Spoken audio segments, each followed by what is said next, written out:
Wait. And time. Kia ora, everyone, and welcome to this would be episode 3 of The Process, where we aim to inspire and encourage our listeners through conversations driven by the beautiful game, but molded through the process. So kick back, grab something to drink, and enjoy the listen. Let's go.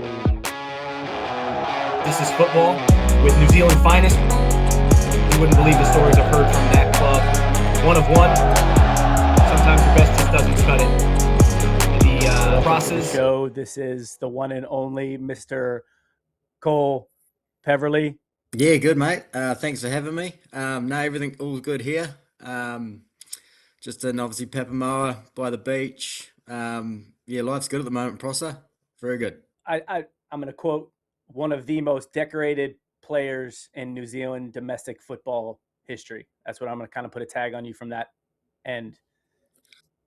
I don't think people could tell us any differently from that end. And the conversation will evolve into why I would say something along those lines. Cole, I think we could start the conversation with kind of where you grew up in and around, what kickstarted football. Yeah. Yeah. So I was grew up in South Auckland, Papatoe boy. My parents have lived between Papakura and Papatoe, and they've been there long time in the same house. So my local football club was Papatoe AFC. It was literally probably about 500 meters down the road of the house. So that's where I grew up, went down and started training as a young 5-year-old. And that's where it all kind of started, really, with that football club. And then as it sort of progressed with junior clubs, and then I moved over to Fencibles. Was a big part of my junior journey. Was Fencibles in Howick. And that's where it all started. And then I also, as it grew, joined, obviously got part of the Fed sort of set up as I got a little bit older with Federation 2. It's like Capital Football in Wellington. And then also joined the Winners Academy through Winton Roofer. Yeah. Yeah. Very So good. that was sort of me as a young junior and the sort of stuff I was involved in. Looking more, I mean, obviously the club stuff, Papamoa, you mentioned that, Fencibles, you mentioned that took precedent because that's where that can give you the football training, practices, organized, structured, if you will, games. And then you look outside of that as well because you enjoy the football side. And you mentioned the Winners Academy stuff that just gives you extra football training, probably exposes you to a little bit more, maybe other football players that are also looking obviously for extra football training that, and then that evolves probably into the love of the game, in addition to probably being some better football maybe the club can offer at the time. Yeah, definitely. I think you're always looking to train a bit more, obviously under the right coaching, the right structure, right direction. And my parents were obviously a big part of that with Dad, and he knew where I needed to kind of be and took the advice off the correct people at that stage. Obviously, one being Winton Roofer at that young age. And then also a big part of it for me growing up is I was always out on my own. I'd always have my own bag of balls. Dad would never push me to go out and train. He would come with me. I had to always drive that because he was like, if you're not driving it, you don't want it enough. And that was a big part of Dad and how he developed me into who I am today. Where I just think with kids, you direct them, but you shouldn't put pressure on them. If they don't want to do it, they don't want to do it, And me and my brother, we would always. My brother was good football player and runner as well. So as having an older brother, 3 years older than me, he would push me. I'd push him as a younger brother coming through.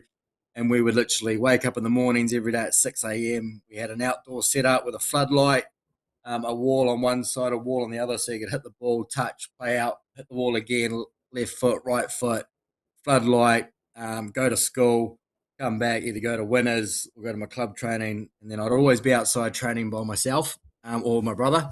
That was just a big part of getting that extras in. I think it's important you just don't rely on team sessions all the time. It's doing your own stuff as well and having that drive. I used to love it. And you just had to have that commitment when you're younger. And not everyone has it. But, yeah, I definitely had that drive as a young kid. Brilliant. That continues to foster it. I love the fact that you're talking about your older brother. That's somebody that's going to push you. That's somebody that's doing it, that you can aspire to you can look towards. And then you hit on it there as well. Your parents providing you that assistance. And then you mentioned Winton in there, that name from a mentorship standpoint as well. So you're looking outside the quote unquote normal, whatever football can provide or offer. You're looking outside of that stuff and saying, yes, the club has given me this, but what else is there to help me improve from a footballing standpoint? So that's huge. That's a huge part of the process, if you will, because if you want to get somewhere, if you want to better yourself, if you want to continue to achieve in it, it's not going to be the norm isn't going to get you there. So yeah, I mean, good on you for looking for what else is out there, looking for those extras, if you will. That's huge. That's massive. Cool. So that's a bit about where I'm growing up. That's a bit about where I started within the game.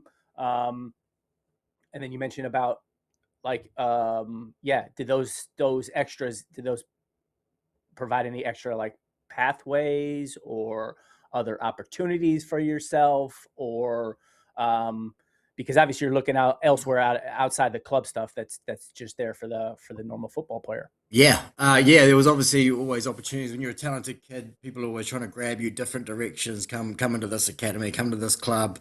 It's just hard to keep on a straight line, to not get grabbed and stay focused. But when I was at Fencibles, we had a coach called John White, who's a good family friend of ours, and his son's obviously Darren White, who's the best mate of mine. We formed a team at Fencibles where we had a brilliant team. I was talking to Dad last week, and we were talking about how many goals I used to score. I like sort of looking at kids in areas and going, what was I like against this kid? If you look at this kid, and Dad's like, being humble, not even close. I'm like, this kid's good. And he's like, you were just another level. Even Darren, good mate of mine, he was a different level. So Dad used to pay me $1 a goal. So when I was 11, he used to pay me $1 a goal throughout the season, right? So one season I said, he goes, I paid you about $90 to $100 that season. So that meant I scored 90 to 100 goals in one season at that age. And it was those sort of stats and what I was doing in games, it was just a different level. And obviously that would open up doors for me, being that sort of a talented kid at that age. And they got recognised through winners with Winton, through the academy. And then that's when that team got formed to go to Europe, with the Winners Academy, to go and play some European teams. At the age of, I think it was around about 11. Went over there, played some big European clubs. Got on a plane. I think there was at that stage, I think there was only me and Chris Wood in that Winners setup. I'm unsure if Michael Boxer was involved, but there's a few of us that were, had the same ambitions, all that kind of stuff. And Winton gave us that chance to go and display that over in Europe. Okay, that's amazing, throwing those names in there. So was that Winton that would have set that trip up for you guys? Was that? Yeah, so he's obviously the founder of Winners. He's a director. That was his ambition, to obviously get out of this bubble of New Zealand and look at opportunities outside of New Zealand, to give young Kiwi kids that opportunity that New Zealand can't offer. And that's the reality of it. So that's when it moved into there, and we headed over for about 3 weeks as a team. And we played European clubs, and that's when it all really changed for me when I got back. And went over there and obviously impressed.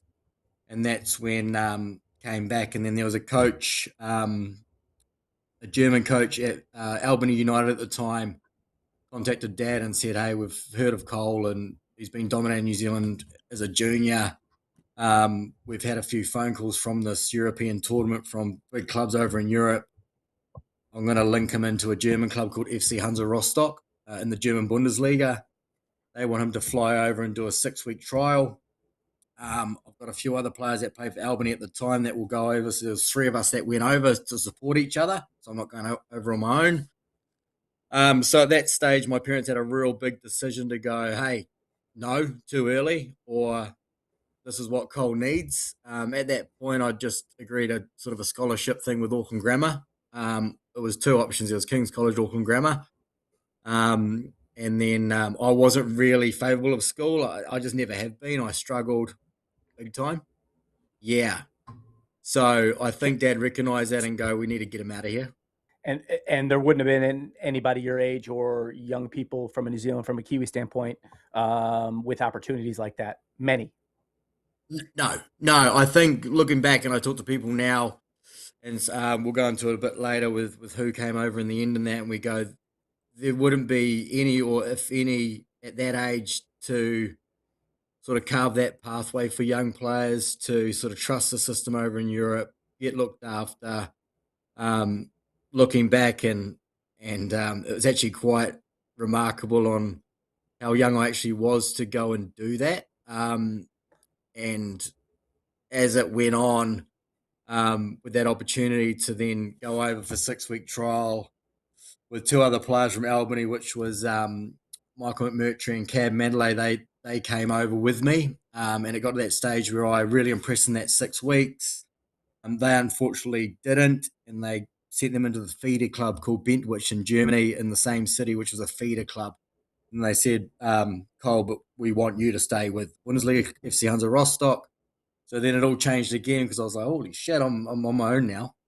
Kind of on my own, right? Not the same club as the two other boys. So, okay, we want you, but unfortunately these two we don't want. Or we're going to look at as a feeder club. If they improve, they might come in. So it was just a whole different world. Parents didn't come over with me. They would fly me back every 6 months for a holiday. Um, and it was all in German. The whole school was a sports school, different athletes. There was pole vaulters, there was runners, there's been people that have gone to the Olympics that went to that school, Russian footballers. There was a sports school, it was around sport, but you did your schooling. And the daunting thing was for me is it was all in German. There was no leniency. It was all, here's your dictionary, it's go time. And I was only 12, so it was exciting. It was cool. It was like holy shit, but I was like, wow, this is a lot. It was a lot. Yeah, Sprechen Sie Deutsch? yeah. Ich spreche Deutsch ein bisschen. Nine. So okay. So I mean that's a lot of detail in there. So break it down. Back to I took a trip over to Europe when I was about 12 with this group from New Zealand, right? Yeah, Winton took us on a yeah, trip over to Europe. We played some yeah. clubs. We had a good time. We experienced what European football was. Again, I'm 12 years old. Um, the fact that I'm getting on a plane and traveling that far, there were probably a few stops. I would guess. My guess is you didn't go right from Auckland to Berlin. I'm sure you had a few stops in Nah, I between. would, So as a 12 year as old, you know, yeah, yeah. just to have the experience of getting on the plane and traveling that far, top it up with the football side. I don't know if you guys went to a game or if you were able to see any training from a professional training standpoint or anything like that, but just to taste what that is, because that's real football world, real football life. It's hard to replicate that. It's really hard to understand that in New Zealand unless you've been there. And again, I'm 12 years old, which would have planted a massive seed inside of me to say, when I get back to New Zealand, I've experienced the top of what really this football thing has to offer. That's something I want to do. Something I want to pursue. Okay, now I'm back in New Zealand. I'm in probably one of the best environments that New Zealand can offer, where you're living, who you're around, some of the names of the people that you've got the access to train with. That's going to all improve you. And then there were obviously some scouts that saw you, or someone saw you, your name was dropped in some capacity. Okay, we're going to take you back over. And now you get a trial. You mentioned 6 weeks. I think you said 6 weeks. Yeah, it was about a 6 week period where it was going to be a yes or a no, pretty much. Yeah, yeah. So I'm a year later. Am I about 13 now? I'm 13 years old now. I'm going on a 6 week trial. So I'm getting I'm getting on a plane. I'm traveling over to Europe. But now there's a bit of pressure on it because it's going to be a yes or no at the end. They're going to either take me and I'm going to stay for longer, or they're going to send me back on the plane after 6 weeks and c'est la vie. That was probably my look in Europe. So they like you. They offer you continue that a little bit more. So after the 6 weeks, they liked what they saw. Yeah, they liked what they saw. I hit the ground running. I didn't even turn up. It was like minus 16. It was just so cold, and as a young kid, I was like, wow, where am I? Snow on the ground. But Hoodie, somehow gloves. impressed and kept that calm. Yeah, gloves, beanie, couldn't feel my nose. Just cold place, obviously. Over in Europe, it gets bloody freezing. But impressed. Stood up. And then they said, we want you long term. okay, what does that look like? Okay, so ended up flying back, and then the coach And that when you say long term, is that okay? We want you for a year. We'll give you 12 months, or there will is no take you for end. 6 years. There's no end. There wouldn't be an end date. It was like We we want rate to turn you, you we love into a you. professional. Yes, we see the goods. We want you to be here. We will look after you. Let's see how your parents think about that. Da da da. The conversation opened up to going, we're looking long term with this kid now. Yeah. And you're 13. Amazing. I was 12, turning 13, maybe a bit later. Yeah. Yeah. I was about, yeah, Okay. I was young, quite young. Yeah.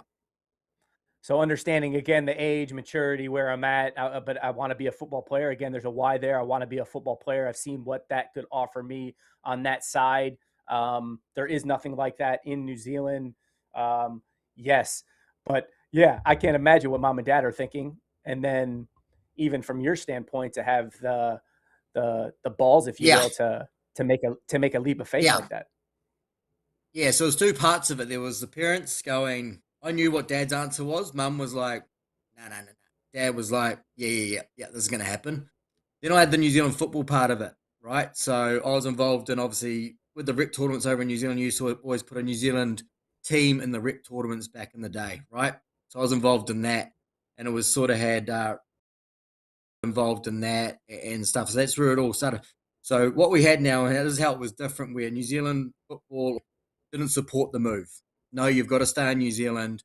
This is what we do for you. This is the plans for you. You've got to stay here, right? We're building towards an under So 17 World Cup. You're going to be a part of yeah, that. yeah, yeah. We want you to stay in New Zealand for these reasons, which weren't the right reasons for me to grow as a player. So the conversation between wasn't good back then. It was sort of like, if he goes, he will never play for New Zealand again, right? Dad was like, well, pretty much go shove it. If he's good enough in the end, you will pick him eventually. So there was a big 100%. conflict there of how New Zealand used to be, where I think that would change now. I don't know, correct me if I'm wrong. But there's a young player, we'll do everything to support them to get them out into that bigger pond, more professional clubs, more environment, better structure. It wasn't like that back then. So there was a lot going on back then with my parents in Football New Zealand. But again, uncharted territory where you're kind of, the first that's treading that path. So it's a bit of an unknown in terms of like how it's going to turn out or how you could be supported. It's easy to say Yep. no. It's easy to say no as to open your as opposed to open your eyes to what potentially could be. Yeah. So Yep. okay. You obviously you take the jump and you go. And you mentioned there were two boys that went as well. So there were three of you? Yes, there was three of us originally. And then they sort of moved away and went into that feeder club. So it was just me at the Bundesliga club, Rostock. And then as we went on, the sort of the club, I started doing really well in that, but I was kind Sorry. of on my own from a playing side of things.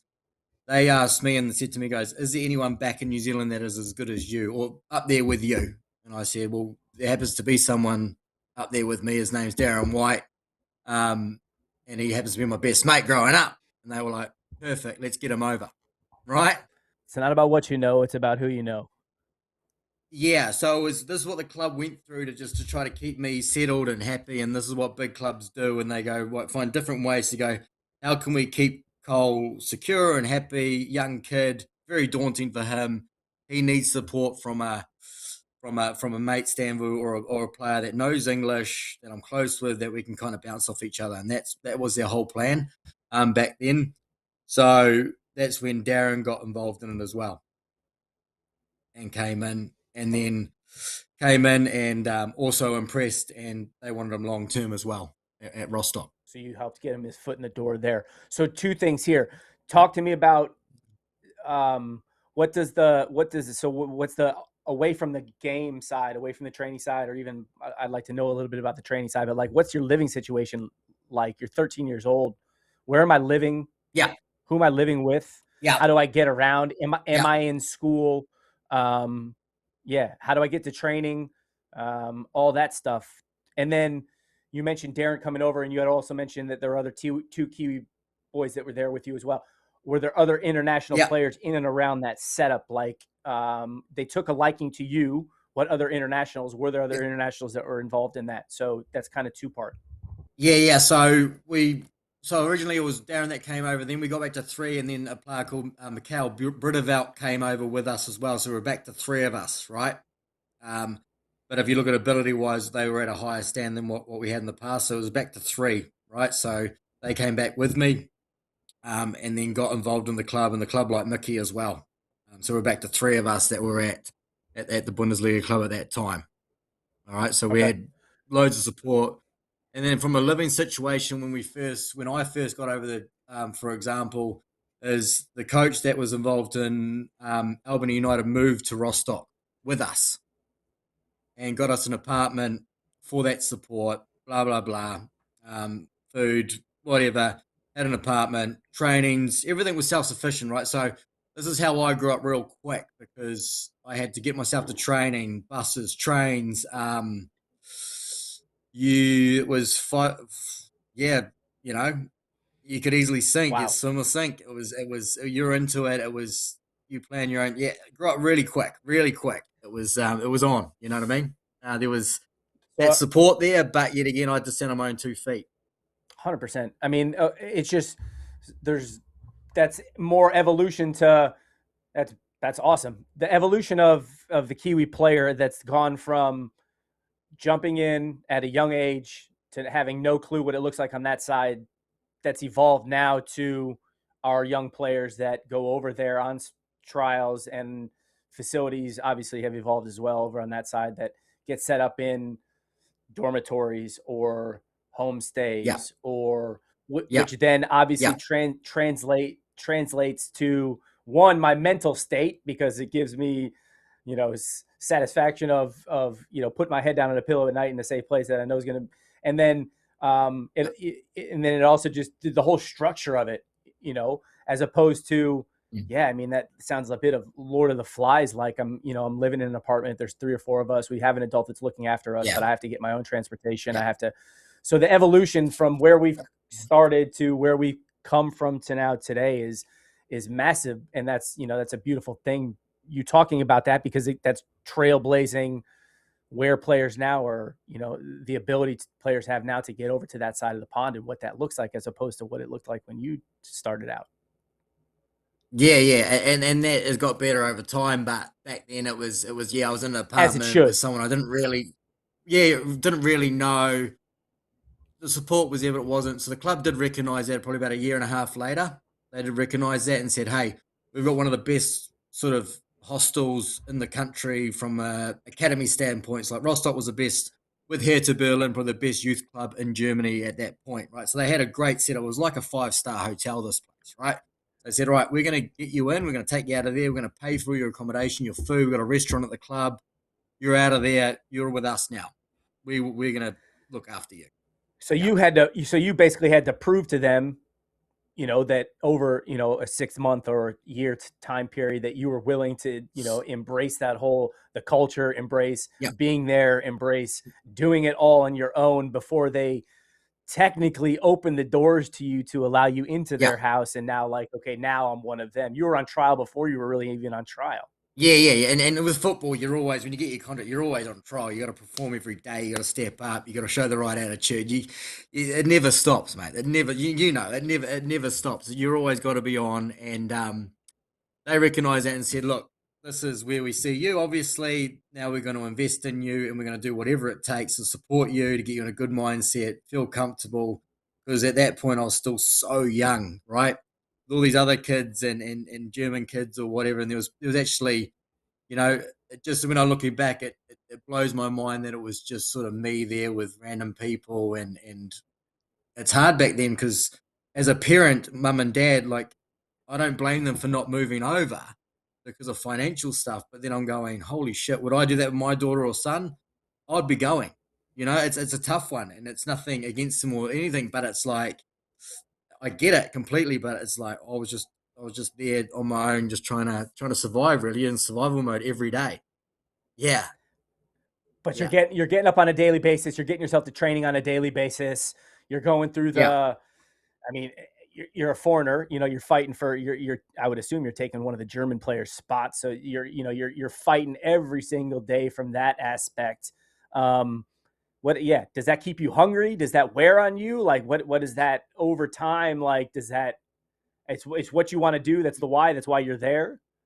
That's hard. Yeah, That's real hard. yeah, it's hard. It's while I'm there. I wanted to be a professional so bad. I wanted to, even back then, I wanted to be an all white so bad. I had my goals, right? And then, like you said, with competitive football and trainings and all that, you want someone else's spot, right? So yeah, you are teammates, but you're not really. You're going in, you're going into tackles, you're trying to prove yourself. You want to get to that end goal to either get a reserves contract to move into the Bundesliga. We all have our goals. We're not there for nothing.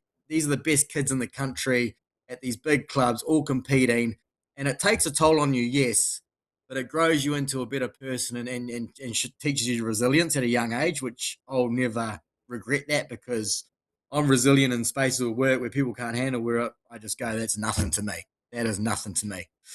When you look at players and young players in professional academies, it is half people don't.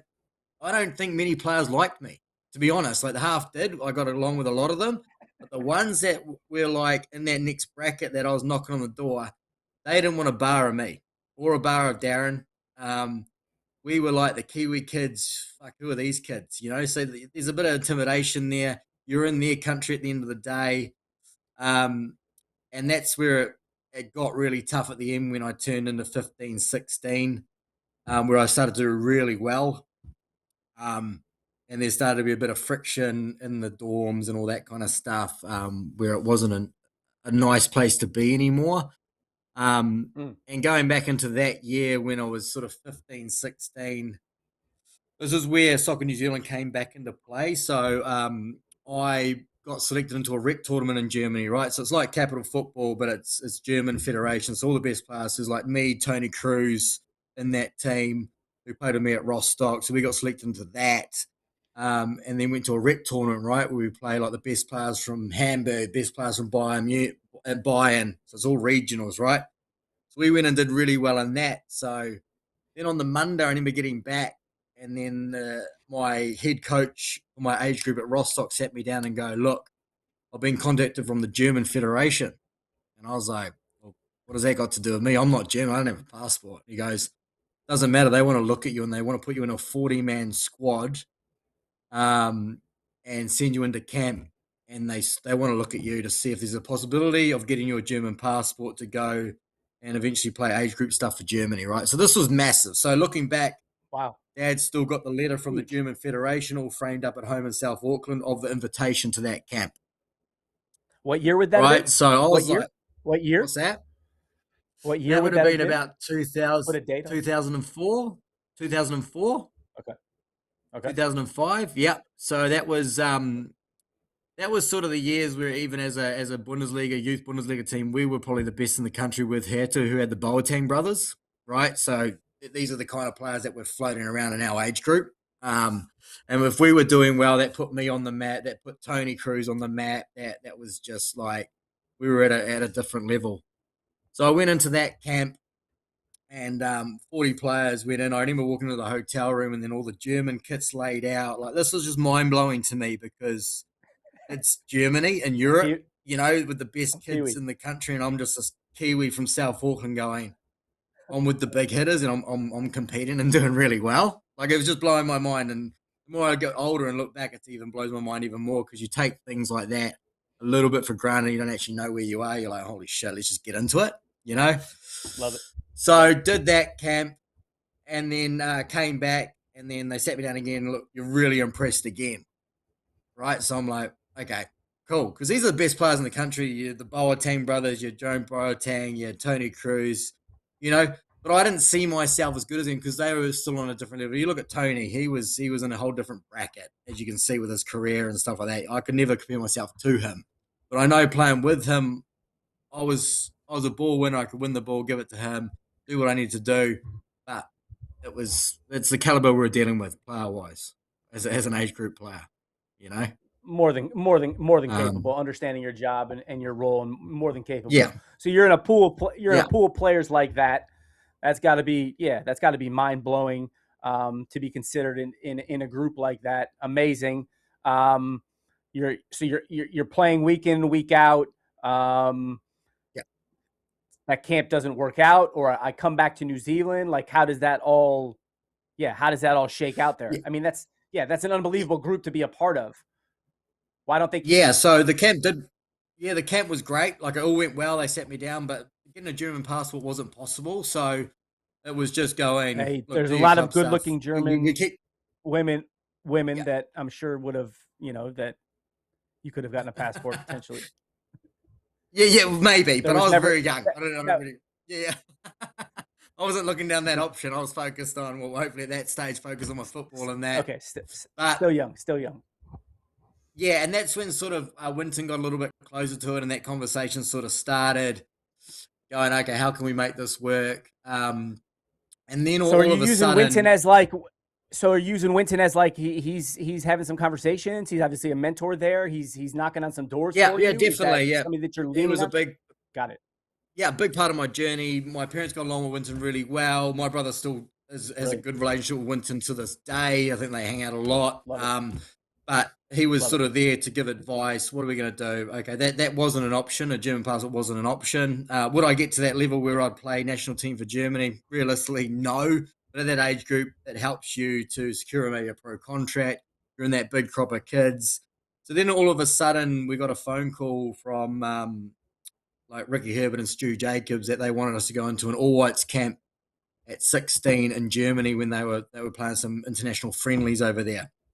So Okay. something triggered it. Okay. So going back to the whole thing with that going, well, if Cole goes to Germany, he's never going to play for New Zealand again. All of a sudden, I was performing, so they couldn't not select me or Correct. go, we've Correct. got a 17s or a 20 World Cup coming up. We need Cole Peverley to come in, sort of stuff, Correct. So Correct. I kind of gave them no other choice. Yeah. Okay, so Yeah. do I come back to New Zealand? Am I still playing club ball in Germany post that? When do I come back to Yeah. New Zealand? At what age? Yeah. So going back to the dorm, and at that stage, at about 15, 16, there was a recession. My mum and dad had a business in Papakura. From my Okay. understanding, wasn't doing so well. I was struggling mentally with a bit of bullying going on in the hostel, competitive spots. I was getting better and better. So were they, but it got a lot of friction in the team. I was very unhappy. I've been over there for a long time. I was struggling big time because I was so young. I said to myself in my mind mentally, I said, I've had enough. I'm tired. And it just Yep. all escalated. The club did whatever they could to support me and make me happy. But I was just tired. I was just so drained after so many years away alone. I used to fly back from Germany after a 6-week break and pretty much pack my suitcase like a month later, already packed in my room, waiting to go back home again. It got that bad, that homesick. Yeah, it got really gnarly, to be honest. Yeah. But I mean, I think that's a product of, going over there at the age that I went over at, turning 13, crucial ages in terms of support system, what you need at that time. But then you overlook it because you're so tunnel vision focused on the football side of it. You know, Yeah. that, that stuff gets a bit neglected. And then, yeah, when you move into the dormitories, the reality, like you're saying, is like, I'm here to take one of those German boys' positions, one of those jobs, and that's not going to go down lightly. So that's definitely gonna come to a head at some stage. But then that ultimately, that's kind of what pushes you out. That's what moves you back to New Zealand. Just not necessarily ability Yeah. wise, because I think you're more than capable of playing with those, and you've shown that. But yeah, just the whole culture side. That's difficult to Yeah. adjust to, and then yeah, you're not going to take my spot. So Nah, and there was a lot of racism. We had Mickey, who was South African, who was obviously a close mate of mine. I played with Papamo. Now he lives down the road from me, so he came over with Darren. There's a lot of racism going on, a lot of bullying that I was involved in to look after him because we'd always look after each other. And then it got to the 100%. point where Winton tried to jump in and try to change my mindset. I know mum and dad did. Stay there, everything's going to be all right. And I was getting distracted from things back home, thinking I was missing out on all my younger days with my friends back in Auckland.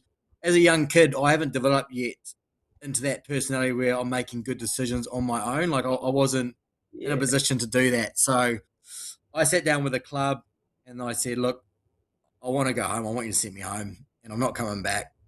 And then Thomas Fink, who was the coach at that point, under 16, who eventually became the Bundesliga coach for Rostock in the Bundesliga. Yeah. So he was that big. 100%. And he goes, 100%. Yeah. and he pretty much said, he sat in front of me and goes, I'm not going to let you go. And I said, well, I want to go, you know? And then he sort of said, here's an amateur contract. This is long term to eventually see you moving into a Bundesliga space. And I just, I said no, which was probably the biggest mistake that I've had. I mean, hindsight's always 20/20, right? It's easy to say that now at this point in time. Yeah. But the fact that Yeah. that's a conversation that I'm having that conversation puts me on the level more than capable of playing at that level. But yeah, there's just ulterior things, and that's again the beautiful thing of the process, the ups and downs. That's any footballer. Nothing is linear. You know, you have to go through those ups and downs. It's part of it, and then I think that molds why I would say, you know, you're one of the most decorated domestic New Zealand football players. I think that continues to mold you as a person and you as a football player. So, yeah, that's part of the process. So, yeah, tough conversations there in Germany. Unbelievable experience. 6 years there as a youth. Yeah. At a Bundesliga as a youth club. Yeah.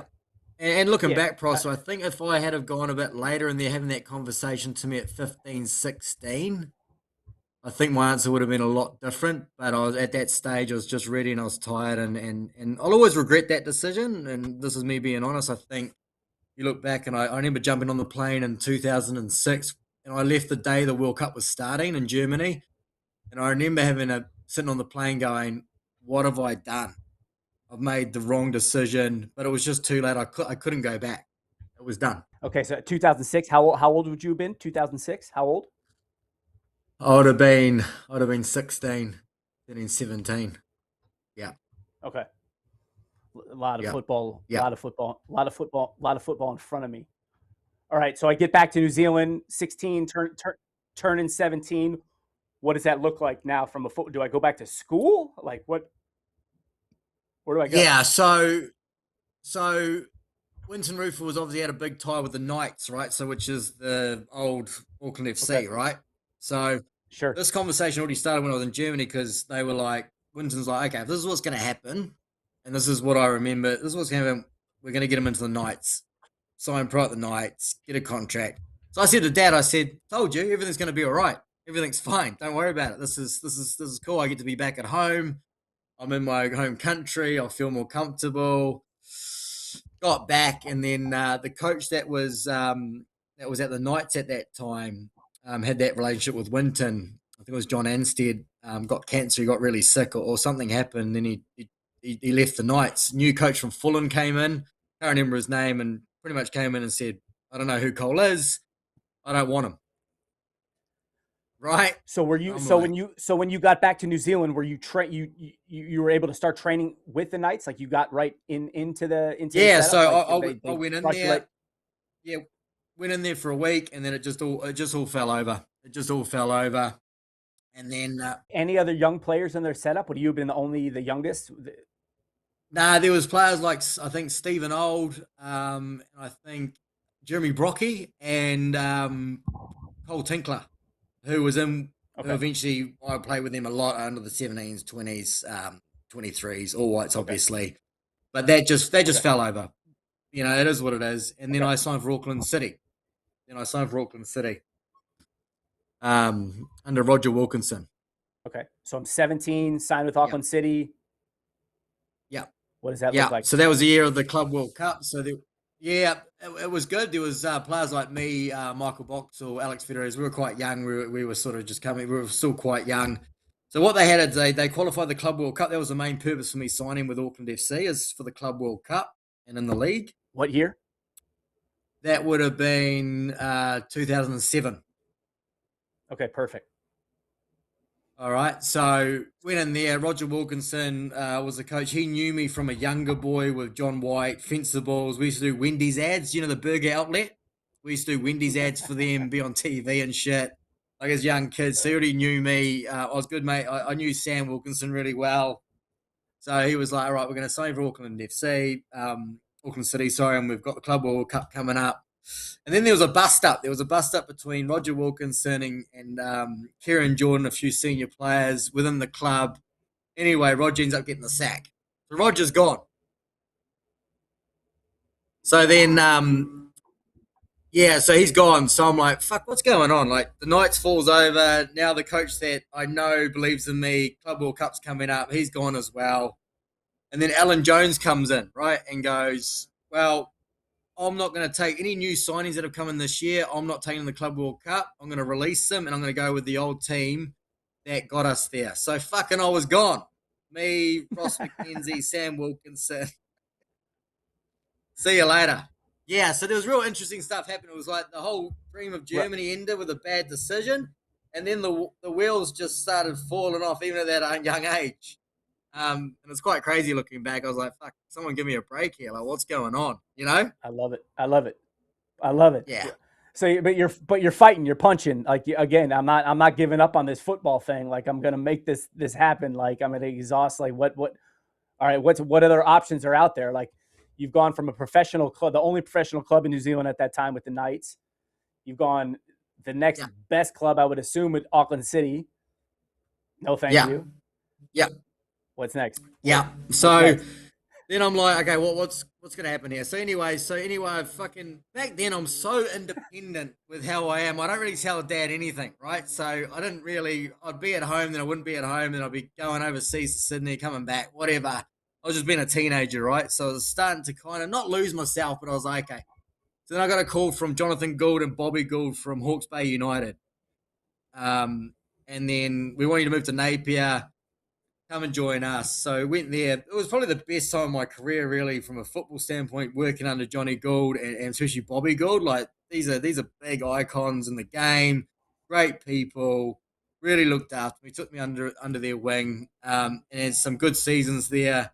We had like Graham Fife that played for Celtic, Chris Davies, back now he's the head coach of Birmingham now. So big personalities, big players that have played. We had a good team. Napier's a beautiful place to live. It was great. So I needed that just to get my head together and get back on track, and they really helped me with that. And then we started obviously preparing for the Under-20 World Cup under Stu Jacobs, right? So that was kind of around that 2006, 2007 World Cup sort of time period.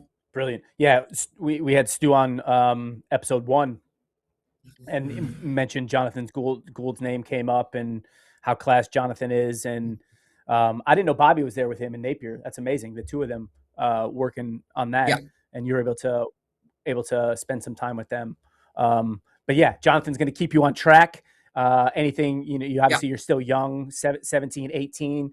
The environment's going to be right. You've got ex-professional football players in there with Davies. So yeah, I mean, again, you couldn't have found a better setup for yourself to continue to develop your game at your young age with some proper professional football players in an unbelievable setup in a great city in Napier as well. So yeah, you're continuing to knock on doors now, but I have to be a bit on the uptick now. And then Jonathan's going to continue to push me to achieve some things. So how did that year go? You spent just that 1 year in Napier? Was that 2 years there? No, I've probably played about over 60 games at Hawke's Bay over the years. I love the place, in between whatever, but it was mainly to get in with Johnny and Bobby, and then obviously had a close relationship with Stu Jacobs as well. Johnny had a lot of involved with the younger age groups, 20s and that, goalkeeper coach, assistant coach. So it was trying to get me back on track, and then they helped me a lot just to get back focused and go, it's not over yet. Like, I've got a lot to give, a few disappointments there, a few bad decisions on my part, but I can get back to, and that's when we had the selection for the under 20 World Cup with Stu, and we started preparing for that, playing for Hawke's Bay, and then going to Canada for that World Cup in 2007.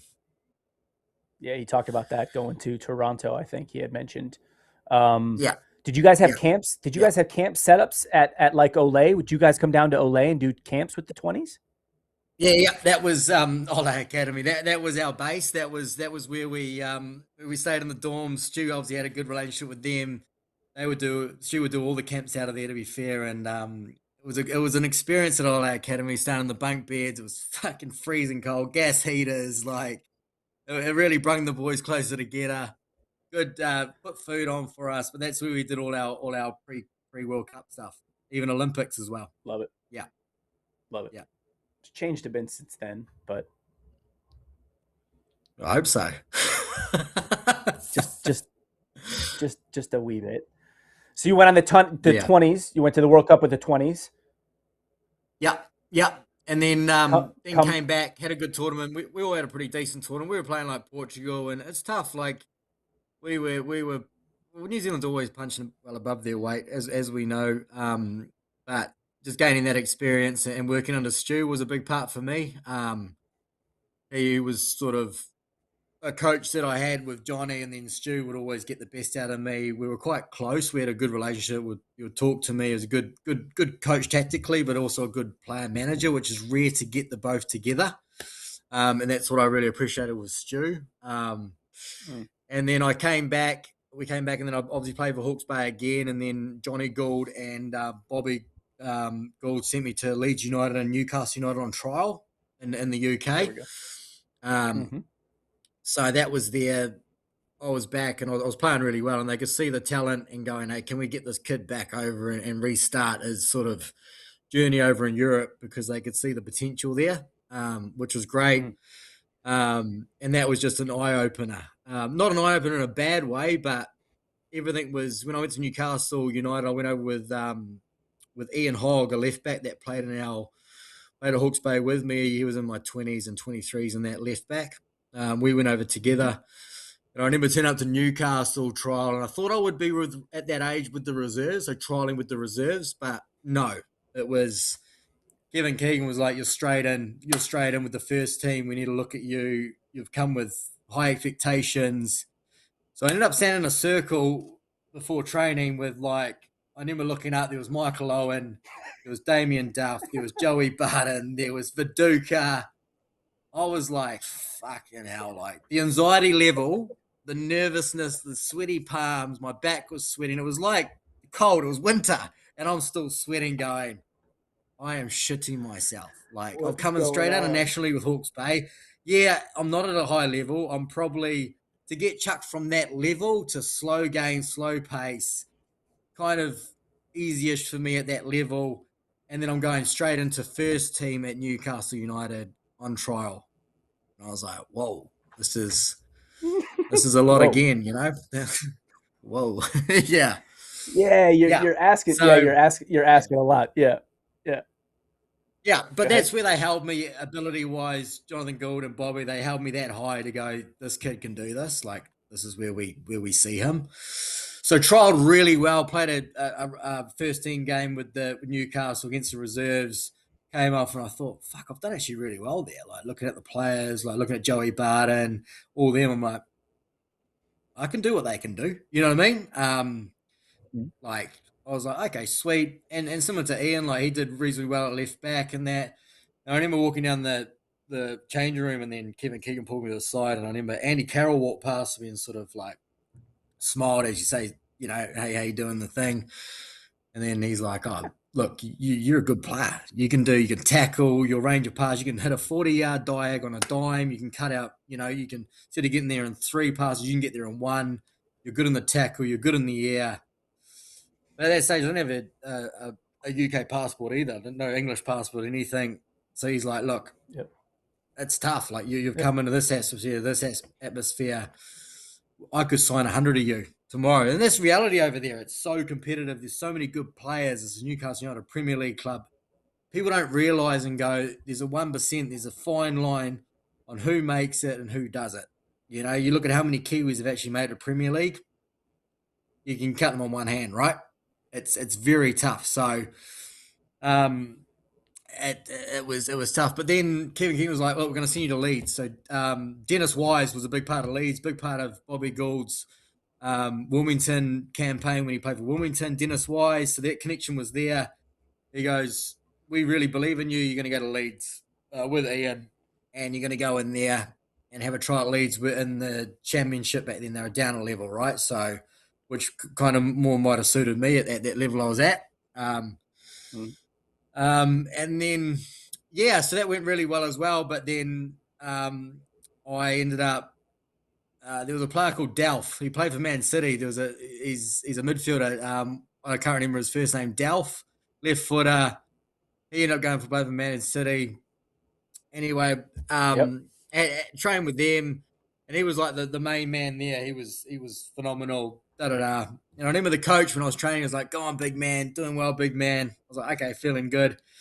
And then we all have injuries or whatever, but I had like a tear in my knee, and I've still got it now. I had a tear in my knee, and I just started like struggling big time, and then ended up coming back home, and then Bobby Gould and Johnny said they wanted to sign you on a year contract. That's how they saw you, year contract at Leeds. But yet again, fell over. So I knew I was roundabout like at that level, like I was still at that level, but just didn't work out again. Another sort of disappointment, I would say. Yeah, I just couldn't get going, eh? You know, it's just that's how competitive it is to get to that next level. We got people that believe in you, and then I get to the stage where I was kind of felt like I was letting people down because it just wasn't happening for whatever reason. Yeah, so it was tough. It was tough. Yeah. It's so hard. It's so hard. It's so. I don't think people understand how difficult it is, right? Yeah. Yeah. To like you're saying, you're in the conversations. People are telling you, you're of it, and you're of it. But yeah, it's so difficult. But to backtrack a little bit and what you're saying about the understanding, and this again dovetails and folds into the process of everything is like. And I say this all the time, and it's not a disrespect or derogatory or anything like that, but like just because you're good in New Zealand, like what does that mean? What does that actually in the grand scheme of the football world? What does that mean? Because you're good in New Zealand, so that's the reason that you have to go test yourself and find those outside opportunities, and you're throwing yourself in the deepest of deep ends and going to Germany and those opportunities and whatnot. And I'm close, but the beautiful thing is to hear. Elijah Just, scores three goals at the World Cup. And he is saying 26 years old, and I'm sure there's a lot of people that are knocking on his door right now. He couldn't have fathomed scoring 3 goals in the World Cup. And he's saying, openly saying, Jeremy Doku, there's a different level of pace, to the game that I saw Jeremy Doku present to me in that, where it's like, I heard somebody say this the other day, that there's levels to levels. Everybody's at the World Cup, right? The level of being at the World Cup is unbelievable, right? But now we're in the 32. But then the next is the 16. So like there's levels of, I'm at the World Cup, levels within that. And then whoever's going to shake out that Argentina and France are going to end up, but whoever's going to shake the levels to the levels of the levels. And that's why the beautiful thing of Elijah being in the fire and still saying, I know I can get better. And I know there's other levels to this thing. And he's got to be one of the most talked about young people at the World Cup right now. So, and that's you're not going to understand that until you go through it. I think until you experience it yourself. And that's the harsh reality of it. So it's either like you're either going to stand up to it if that's what you want to continue to pursue, or but yeah, that's unbelievable. And experience something like that. And that's a big part of it. And that's a big part with parents with kids these days is like they're in these academies in New Zealand, I get it, but they put them on these pedestals, right? They bump them up, but they have no idea what's out there. And I struggle with that to go, not like you got to set them up for success, but you just can't sell them that dream of, you got to be ready mentally. And it's just a whole different world out there and levels, like you're saying, that I experienced very young. And I was lucky to experience that because I knew what I had to get to even do what I did in the game, because I knew what the expectation is on what levels those World Cups are like, what the Olympics is like, what players are in Europe. I knew that level already at the age of 13, where I see kids now that training, chewing gum, arrogant, at that young age. I'm like, you got no idea, no idea, it's a struggle. I struggle. you only know what you know. You only know what you know. And the Yeah, hope is that you know something or you've gained something through experience and that you're giving that experience back so that I know a little bit more, you know, you only know what you know, right? It's funny you say yeah, that's chewing gum and it just triggers so many things in your mind where you're like, that's the professional environment is this as such, but you know, there's also that where the kid's going to show up chewing gum and his boots aren't going to be tied and, you know, he's going to be late to yeah. training and, but Yeah, or he's not listening. He's just like, I'm the best already, not listening. And that got cut out of me in Germany at a young age. We were standing in a circle at 13, 14 in Germany, freezing cold. If you folded your arms like that, that's a sign of disrespect, and the coach will just go, "You're not training today. See you later." Like you learn you learn manners, you learn respect, you learn how to listen. You look at the coach in the eye. Every time you shake someone's hand, that's important. That's just show that respect. Shake your hand, go to train. Even now, I'll go to training at this level and shake the coach's hand. You know, like it's a it's hat. just bred into It's a me. You habit need now. that. It's a habit. Yeah. It's a habit. It's a Yeah, habit hundred now. It's a percent. habit now. Yeah, No, yeah, that's brilliant, and that's a huge takeaway that I hope listeners are, you know, that they hear that stuff because those are the details that A and B. You know, I'm a coach and I'm looking at A player and B player, you know, and they're both of the level, they're both ability wise, and those little differences of, you know, the politeness, you know, and there's not like, you know, kissing ass or anything like that, you know, and confidence is a no, beautiful thing. I'm no, confident. You're confident. It's a yeah, beautiful thing, yeah, but just those yeah, little yeah, details, the profession, you can be a professional without quote unquote being a professional, you know, and once you ingrain those little yeah. habits that just, that assist you, when choices do come into play or that assist you through the process of what you're trying to continue to do for yourself from a development standpoint. So that's massive. Yeah. So that's going to start then move into, yeah, and I want to talk a little bit about that 2010 World Cup. I assume that's where we're going to start going now. So 2008, 2007, 2008, 2009. What am I doing in and around that time frame? I'm in New Zealand. Yeah, so we obviously had the Olympic Games in 2008 under Stu in China in Beijing. So we did that campaign. As a Right. team at a whole, we performed really well. We drew 1-1 against That China, had Brazil. that What's that? did he say that? Did Stu say that was the first men's team at the Olympics? Is that right? Was that the first men's football team at the Olympics? I thought he said Yeah, I that. think so. So you had your under 23s and you had three senior players that come in at that point, which was Chris Yep. Killen, Simon Elliott, and Ryan Nelson. So our three big guns, we used to call them, were Yep. big guns, right? So I think Yep. Simon Elliott, hell of a player. He was at Fulham at the time. Chris Killen was at Middlesbrough, and Ryan Nelson was Ryan Nelson. He was at Blackburn Rovers. So I we were think pretty I good think there, you know? Yeah. I think Stu was bragging how he got those guys like he had demanded first class tickets for those guys. They weren't going to come unless they got like first class tickets. Yeah, as they should. You know what I mean? I was happy with the As they economy. I should. was like, sweet, just get me on the plane. You know what I mean? Yeah, So I'm in Beijing, yeah. 2008 So Olympics, yeah, and so we did really well am there. I hoping to 1-1. get? Am I hoping to get looked at? Am I hoping that scouts are looking at these games? Because I'm still affiliated with Hawke's Bay, right? So like, Yeah, and I'd just been on, and obviously had trials at Newcastle and Leeds, so I'd already been to the UK. People are watching, so yeah, definitely. Like we all went into that. We're all looking to get that right, next move, just like the current All Whites now in this World Cup. They're always looking to get that next move and impress on that world stage on TV. We were playing yep, in front of like 80,000 sold out at the stadium. Like it was big crowds over there. Yeah, mind blown, it was great. Yeah, definitely an unbelievable. experience at I Olympic mean, Games. I think I put that Olympics I Games on top of the World Cup all day long. Yeah. I can't imagine. Yeah, I can't imagine 80,000 people. I can't imagine that stuff. Okay, so that blends into then 2009.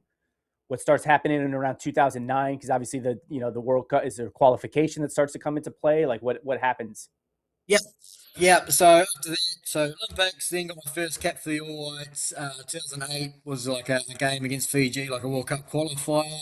Started and played in that. Then I got selected into an All Stars 11 team, Oceania All Stars 11. So it had like, Right. and we were playing at LA Galaxy at Ericsson Stadium, who Beckham signed for that year or the year before. So got the phone call for that. And I think Johnny Gould had a big part to deal with that as well, because they asked some of the most experienced coaches in the country, going, who are the best players in the current domestic league in New Zealand? Who's worthy of playing in this game? What's coming up for them? Johnny Gould was like, Cole needs to play in this game to impress Ricky, right? Who was on that team? So there was Mark Bosnich, the old Manchester United keeper, Aussie keeper. Aussie. Yep. Aussie does his commentary now. He was our number one keeper. Then we had Ika Davids, who played for Holland, right? So he got called in, paid him probably a bit of money to be a guest player. So it was supposed to be Zinedine Zidane, but he couldn't make it to that game. And then they got Ika Davids in to play in that team. Ivan Vislic, Stephen Olds. There was some good Kiwi players in there, obviously, as well. They were called in. Jared Smith, that played with me at Hawke's Bay as well. They played for Seattle in the MLS. Like, Jared Smith was a hell of a player. He played as well. And then they announced that starting 11. Then I was named to start next to the Ika Davids and holding midfield in that game. I'm at Ericsson Stadium. So I was like, oh, fuck. Here we go. You know what I mean? This is going to be good. So, all right. Yeah. So this was a big part for me to be in that World Cup frame. I knew that when I was invited into these games, I had to really perform because, yes, I was a domestic player. I wasn't overseas like most of these kids are now. Eli Just, all these other boys from Ole and that. We didn't really have that opportunities back then. I had my own agent, or I was my agent. I used to email clubs to try to get out of the country again.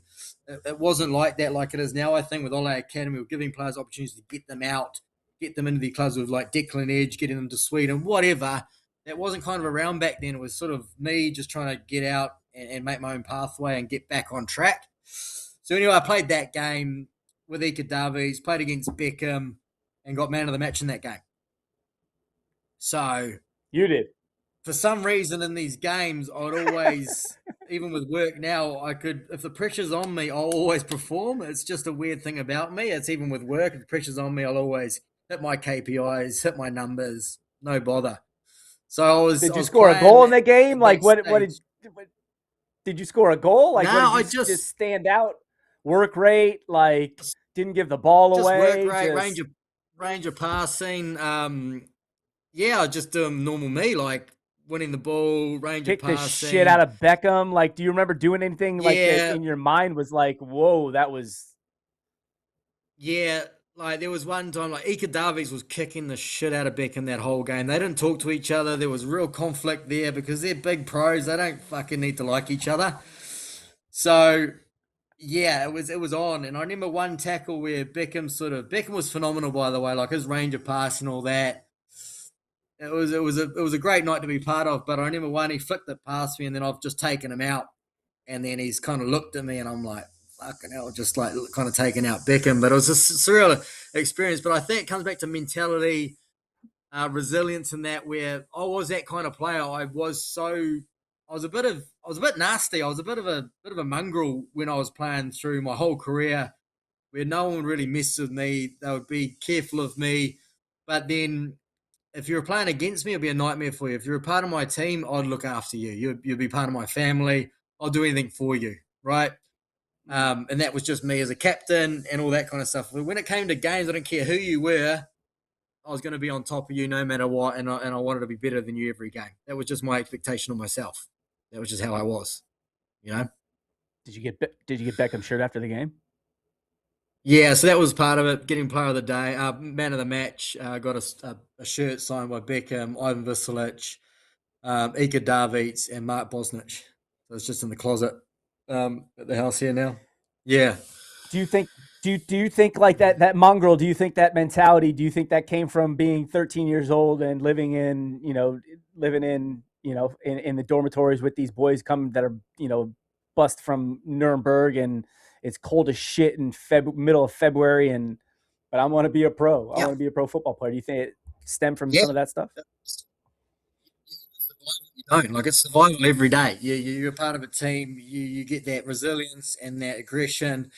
And I was a ball winner, but I had that ability, that technical ability where I could hold the. I never lost the ball. I could hit a ball 40 yards on a dime. Like, I had that capability to move forward. I wasn't just a guy that just disrupted things. If you give me the ball, I'll do something with it. And that was just me. 100%. But I was a nightmare to play against, and I know that sort of fact, and a nightmare for referees, like a nightmare for referees. Yeah, No, I know that for a fact. yeah, No, yeah, yeah, and I think I alluded to it a little bit before, but yeah, uh, you're a football player, so I'm putting you on a level of a a football player, a proper football player. What's the little bit of difference there, that point of difference that separates you when adversity hits, or you're things stacked against you, and you've got that mentality? I'm going to continue to fight and push. In addition to being a good football player, like that combination is massive. That's everything, and I think yeah. you had to learn that a bit of that mongrel and that mentality had to have been grown in you over that time that you spent in Germany and fighting through that stuff. That's amazing. That process is unbelievable. So okay, so that now I'm looking towards the 2010 World Cup. I mean, I got to be buzzing right now because again, you'd gone through those downs of when's something going to turn around for me. Now, man of the match with all these all-star players, and everything's looks like it's okay. I'm moving into 2010 now. I know the World Cup's right there. How's that unfold? Yeah, so obviously, do the qualifying. We get Bahrain for that qualifier at the Westpac. Obviously, that away leg. So back then, I was still quite young. I was 19, 20. So there was like in that younger player frame at that point was like me, Clapham, Costa Barbarouses, Marco Rojas. So we were kind of like there. They were a bit younger than me, but kind of on the fringe where we've had a cap. The World Cup's coming up. We've got to impress. So they did that Bahrain game. We were involved in that training camp at Whitby Park where Ole play, where Western Suburbs play. We had the training sessions there. Ryan Nelson was there, all the big players. We were there just to be around the team, watch the game. We were part of Ricky's plans, right? We knew that, right? So then qualified against Bahrain, and then Ricky put a player pool together of, I would say it would have been, the final squad was 23 players. It wasn't 26 back then. So the final World Cup squad had to be 23 players. So there was 3 less spots thinking back. Mm-hmm. And then I think we had a camp of 30 players in Auckland to go in and impress. And then Ricky would pick those final players from there that will go to South Africa. So that's how that all went down. Right. Unbelievable. So we had games against Auckland City, big training camp. And then we played a central, like a National League 11, which had like Jake Butler, Chad Coombs, some of the best National League players played against us, the All Whites, who were also wanted to oppress Ricky. And then we had our All White squad. They wanted to fuck, it was a good game at North Harbour. So training camp was good for me personally. Training camp was going good. I knew I had to be the best. I needed to really make an impact because Ricky had his group of players, his Phoenix boys, Tim Brown, Right. and that. It was going to be hard to break in, right? It Right. was, and I was still quite young back then. So it might have not have been my time. That's, like Costume, was it our time? When is our time? Okay, let's see how this goes. All we can do is give it our best shot. So we played at North Harbour Stadium, and this was the last game before the squad got announced that night after the game. So pretty much that game, and then the squad was going to get announced. Ricky made that clear, was that this is your last chance to impress me. This is what we're going to do. A few big guns sat out like Shane Smelts, Leo Burdos for that game, and a few of us others started the game. I played at left back, weirdly enough. I don't know why he put me left back, but that's okay. Put me left back. So on my wrong side and everything. But I was young and I was confident. I was like, I don't give a shit where you play me. I'm going to try to be the best today, So I went out there and I played in the back 3 or 4 with Ivan Vislic and Ben Siggy. We played at the back. And I don't know what happened, but I had an absolute stormer. Like, I just played so well. I was hitting my passes, winning my tackles, hitting 40-yard dives on my left foot over the other side to Brocky on the other side. I was just on, had my family there, had all my mates there from school. Like, I was pumped. I was like, this is it. If I'm going to give this a good go, it's going to be today. And then whatever happens after that, it's out of my control. So I finished the game and then walked off the field. And then, you got some senior players standing like Smeltsy and that looking at you, and they sort of give you the nod, like that nod of you've done enough. So I'm thinking, right, I feel good, But you never know, They're like I could spend the next 6 weeks with you in South Africa. Yeah, like you could kind of fit in. I think you'll fit in. You know what I mean? That kind of like you've actually played really well then. they're sure ins because they're such big senior players. I was on the fringe, quite young. To get their sort of nod, I was like, right, I'm confident. I'm confident. So in the change room, I'm getting ready, and I've never been this confident in a selection, probably ever. And I was still on the outer, but I was so confident looking at who was in my position, looking at spots. I was going 23 players. I think I've got a good shot here. So, but then in that factor, we didn't know about Winston Reid. We didn't know about Tommy Smith. We didn't know those other players coming in that weren't involved in the camp. You didn't have Jeremy Christie that was involved in the camp. He was in Miami, didn't have a club. And I sort of ruled him out even. I thought, he won't pick him. He's not here. He's not putting his best foot forward. But Ricky's got a good relationship with him because of the past qualifiers and that. It's like Brazil in that just because players are not around doesn't mean they're not going to make the squad. But I couldn't understand that at that stage. I was looking at what was in front of me at that point. Sure. Right? So, sure. Anyway, driving back. Back then, the communication wasn't strong with Soccer New Zealand. You would never get a phone call if you haven't made it, and why. It was kind of an email. If you didn't get an email, you haven't made it. It was very poor back then when I think about younger players and communication. It's probably a lot different now, but that wasn't there. It was kind of, there was no communication. You either made it or you didn't. Deal with it. Pretty much you're not in, right? Mm-hmm. So anyway, I'm driving back from that game, and then I get a text from my mate in Hawke's Bay going, unlucky, mate. Better luck next time, whatever. I'm like, what do you mean? You haven't made the squad. Fucking hell, I was just like, I just devastated, like in tears. I just couldn't.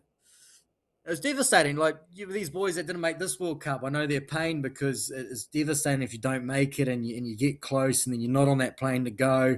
And you're watching these games. It's hard for any individual to handle that when you've given it all you've got. But it is. It's competitive. It's sport. I understand that, but it was a tough pillow to swallow, to be fair. And Costa would say the same. Other players would say the same and then make that squad.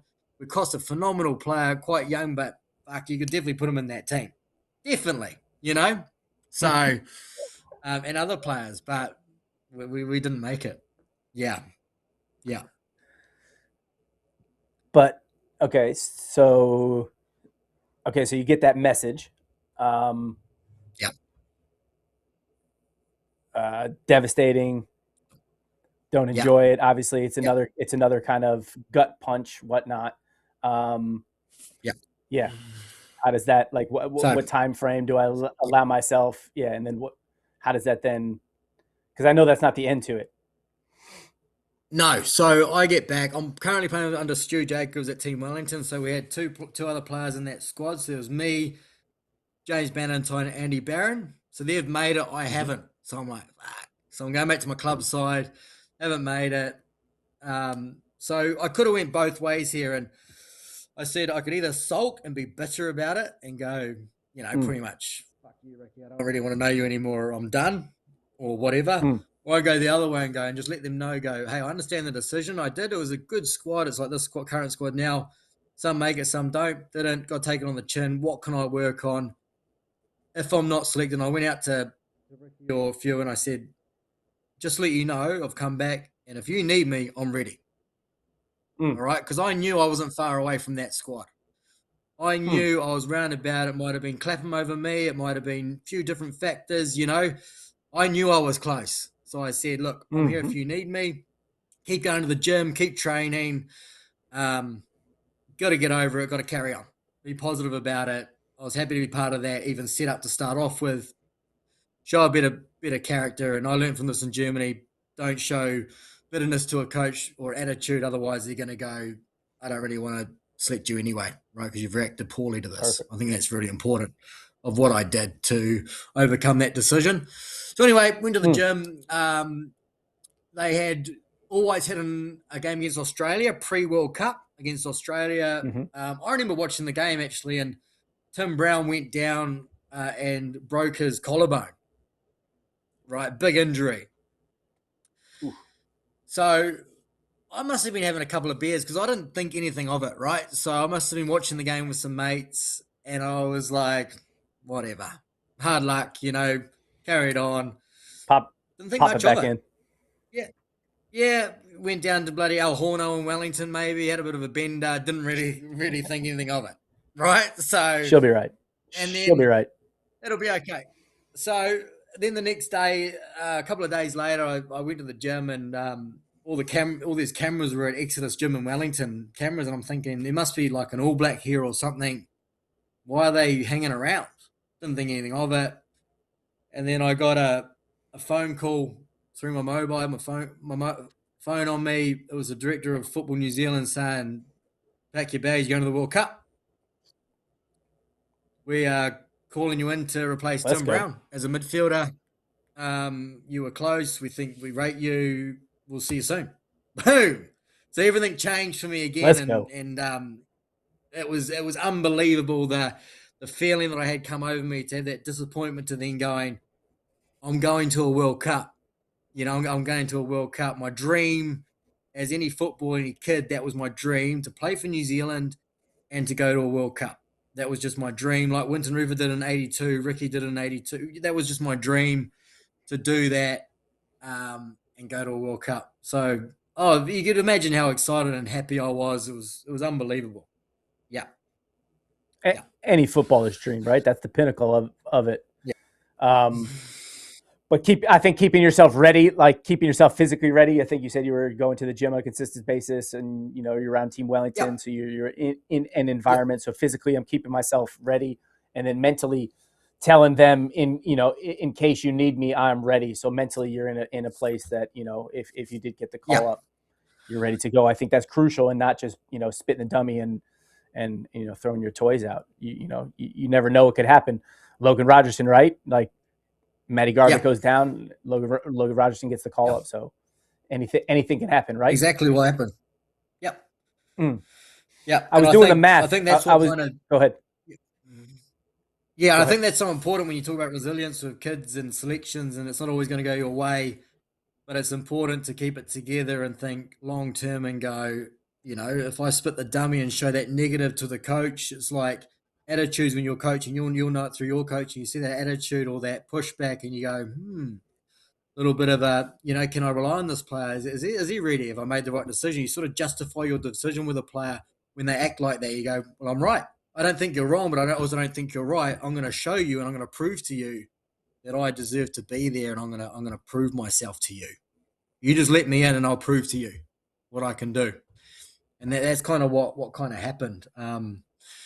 So the deal was back then, got the call up, got on the plane, went to Austria. It was all in the papers. So the deal was if I went into that squad and then Tim Brown was fit to play or fit again, they would fly me back out of the World Cup back home. Tim Brown will replace me back in.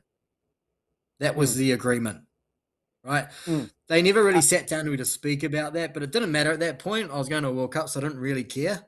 I didn't really think about what was going to happen. Yeah. I think isn't that FIFA rule? Is that, I don't know. So that's the deal that New Zealand football made with you, that if Tim was healthy, they would take him?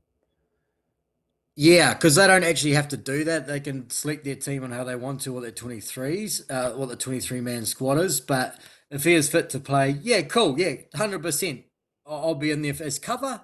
If he gets cleared by the doctor and he's fit to play, by all means, 100%. It's vice captain of New Zealand. I'll take that on the chin, no problem whatsoever. But that's not what happened. Yeah, I was doing some math, help me with this though. New Zealand, so 82, 2010, and then obviously this year 2026. So 3 World Cup teams, right? And you had mentioned 23 players on the 2010 World Cup side, and then this year they had 26 players. Let's say in 82 they had 23 players as well. I don't know exactly what the roster was in 82, but let's say they took 23, right? So that's in and around 70-ish players right there. I think 72. There were no holdovers from 82 to 2010. There were no holdovers. And then I think the only holdovers from this year, from 2010, were Chris Wood and Tommy Smith. I think were the only holdovers from this year. So in and around, minus those two, 70-ish players that have been to World Cups through New Zealand football. 70 all-white players have gone, and you would have been in and around one of those 70 players that went to a World Cup as an all-white. Yeah. Right? Yeah. That's elite. Yeah. That's elite space. That's elite space. Whether or not I got on the field, whether or not I was included in the 18 on the game day, in and around those Yeah. 70 to 75 ish players. You know, I'm one of those 75 ish players. I was I wasn't a game day. I wasn't, but I was considered to make it on the plane to get there. That's elite space. That's elite. That's 0.1%, So yeah, Yeah. that's exceptional Yeah. to be in that space. Which then, yeah, I think that moves Yeah. us a little bit. Okay, so go ahead. Yeah. So moved up from there. So that was the deal to bring Tim back in if he was fit to play, right? If he was fit to play. So I was training well and whatever. I was part of the team.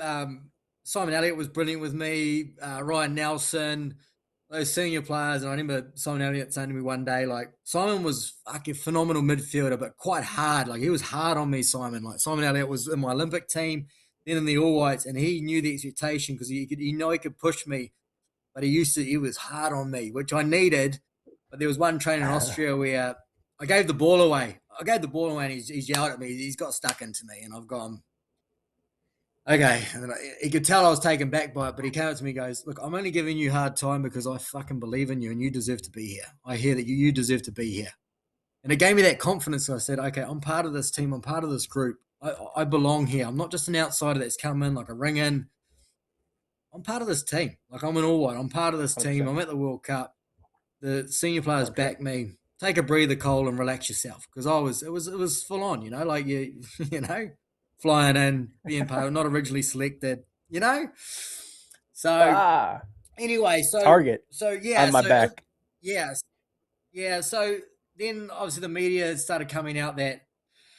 So one day I went to training. So we were training. We got to South Africa. We were at training before the first game, and then the All Whites doctor pulled me to the side before training and just whispered in my ear, like discreetly, and was like, just so you know, I haven't cleared Tim fit to play. I've only cleared him to travel. And I've ticked over in my mind. I'm like, okay, what are you going at here? She goes, just so you know, he's not fit to play. He's fit to travel, right? So pretty much you're about to get fucked over, right? That's reality of it. You're about to get something's going down, right? So I'm like, okay, thanks for giving me the heads up. So anyway, I think it was Brian Turner pulled me to the side and said, just so you know, Tim Brown's coming back in. He's fit to play. He's going to be part of the squad. And I'm like, I'm young. Like, I'm 20. So I'm probably not going to speak up. So I'm like, okay, but, we'll just see what happens with you. We'll let you know what's going to happen with you. So I'm like, hang on. He's not fit to play. So why is he in the squad and I'm getting taken out? So I was like, what's going on? So obviously players talk internally. What's going on? Every player gets money for the amount of games they're involved in. Every club gets money for players that are involved in the squad. There's a theory. I've never spoken about it. I've never voiced my opinion of the PFA or didn't say anything back then because I was so young, because I had so many years in the All Whites ahead of me. I didn't want to piss anyone off, so to say. Didn't want to disrupt anything. Just stay quiet. But looking back, ethically and principle of who should have stayed in that squad due to fitness, because Tim Brown had no chance of being fit to play any games.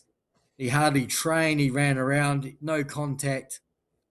Ethically, it was wrong looking back. Like, if that happened to a player these days, it would have came out. People would know about it. I'm guessing. I just didn't say anything. No one else. It was hard to take. It was a weird situation, to be honest. Yeah. Yeah, that would be interesting. Yeah, and then yeah, and you're in a position where it's like, I want to be here. This is what I've been working everything towards, and I am here. There's why would I make any waves and damage any potential future for myself? Why I'm not going to say anything that's going to hurt my standing. I'm going to stay quiet, and that was probably the expectation. Yeah. Through that, right? At that point, yeah. At that point, I was in the mindset where I was like, okay, I'm lucky to be here anyway. Players would say, you're not lucky. You deserve to be here the way you've played, trained, and that. the World Cup squad is hard to get into. It's competitive, right?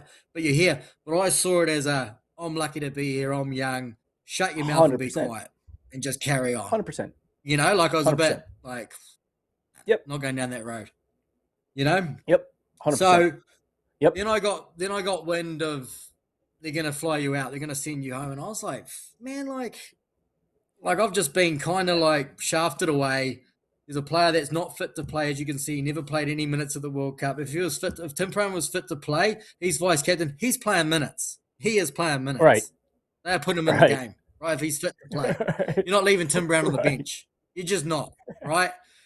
So anyway, before the first game, I was like, what do I do? So I went to Ryan Nelson, spoke to the captain directly and said, Nelly, like, what do I do? I've heard of this. I'm going to get sent back home. Am I packing my bags? Am I not? Am I part of the team? Blah, blah. And Ryan was like, look, from my opinion, you're not going anywhere. You're staying here. You're training with us. You're part of the World Cup squad. You're part of the team. You've been doing great. Leave this with me. Ryan Nelson, Ryan Nelson's a big player, captain. Everything kind of went through Ryan anyway. He was the main man of that World Cup. Came back. We all had golf carts each, right? So with the houses we were staying with in South Africa, we had golf carts each. We would go to dinner and stuff. We were right on a golf resort. So he hopped in his golf cart, must have went down and saw Ricky and the coaching staff and was like, whatever it takes, I'll make sure Cole stays here. If I have to cover it financially myself, he'll probably do that for me. Came back, he goes, unpack your bag, you're not going anywhere. So I ended up staying on for whatever reason. Maybe that was Ricky's plans anyway. We weren't sure. The media was blowing it up. So I think I went to Ryan Nelson just to make sure and go, what am I doing? Because mentally I'm all over the place. Am I going? Am I staying? Ryan was like, well, let's just go clear it up. I'll go clear it up. Yeah. It was just a mess, mate. Yeah.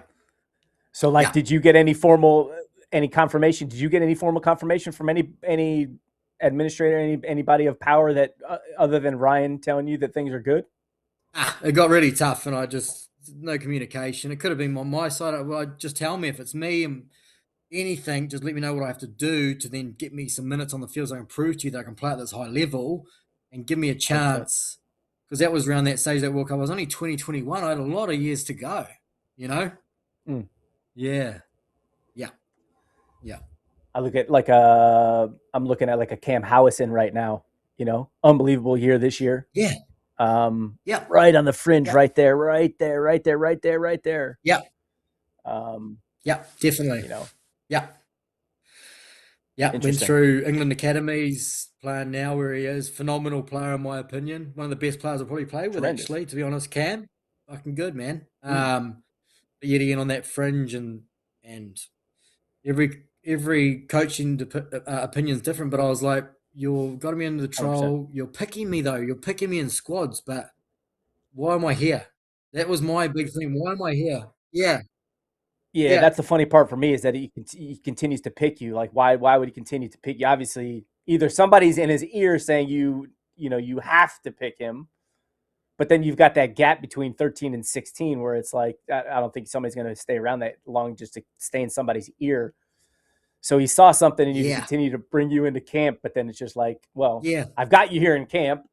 And I know I've already got 11 players that can play. I really don't need to play you, but I've got you here in camp just in case. Who knows? Yeah.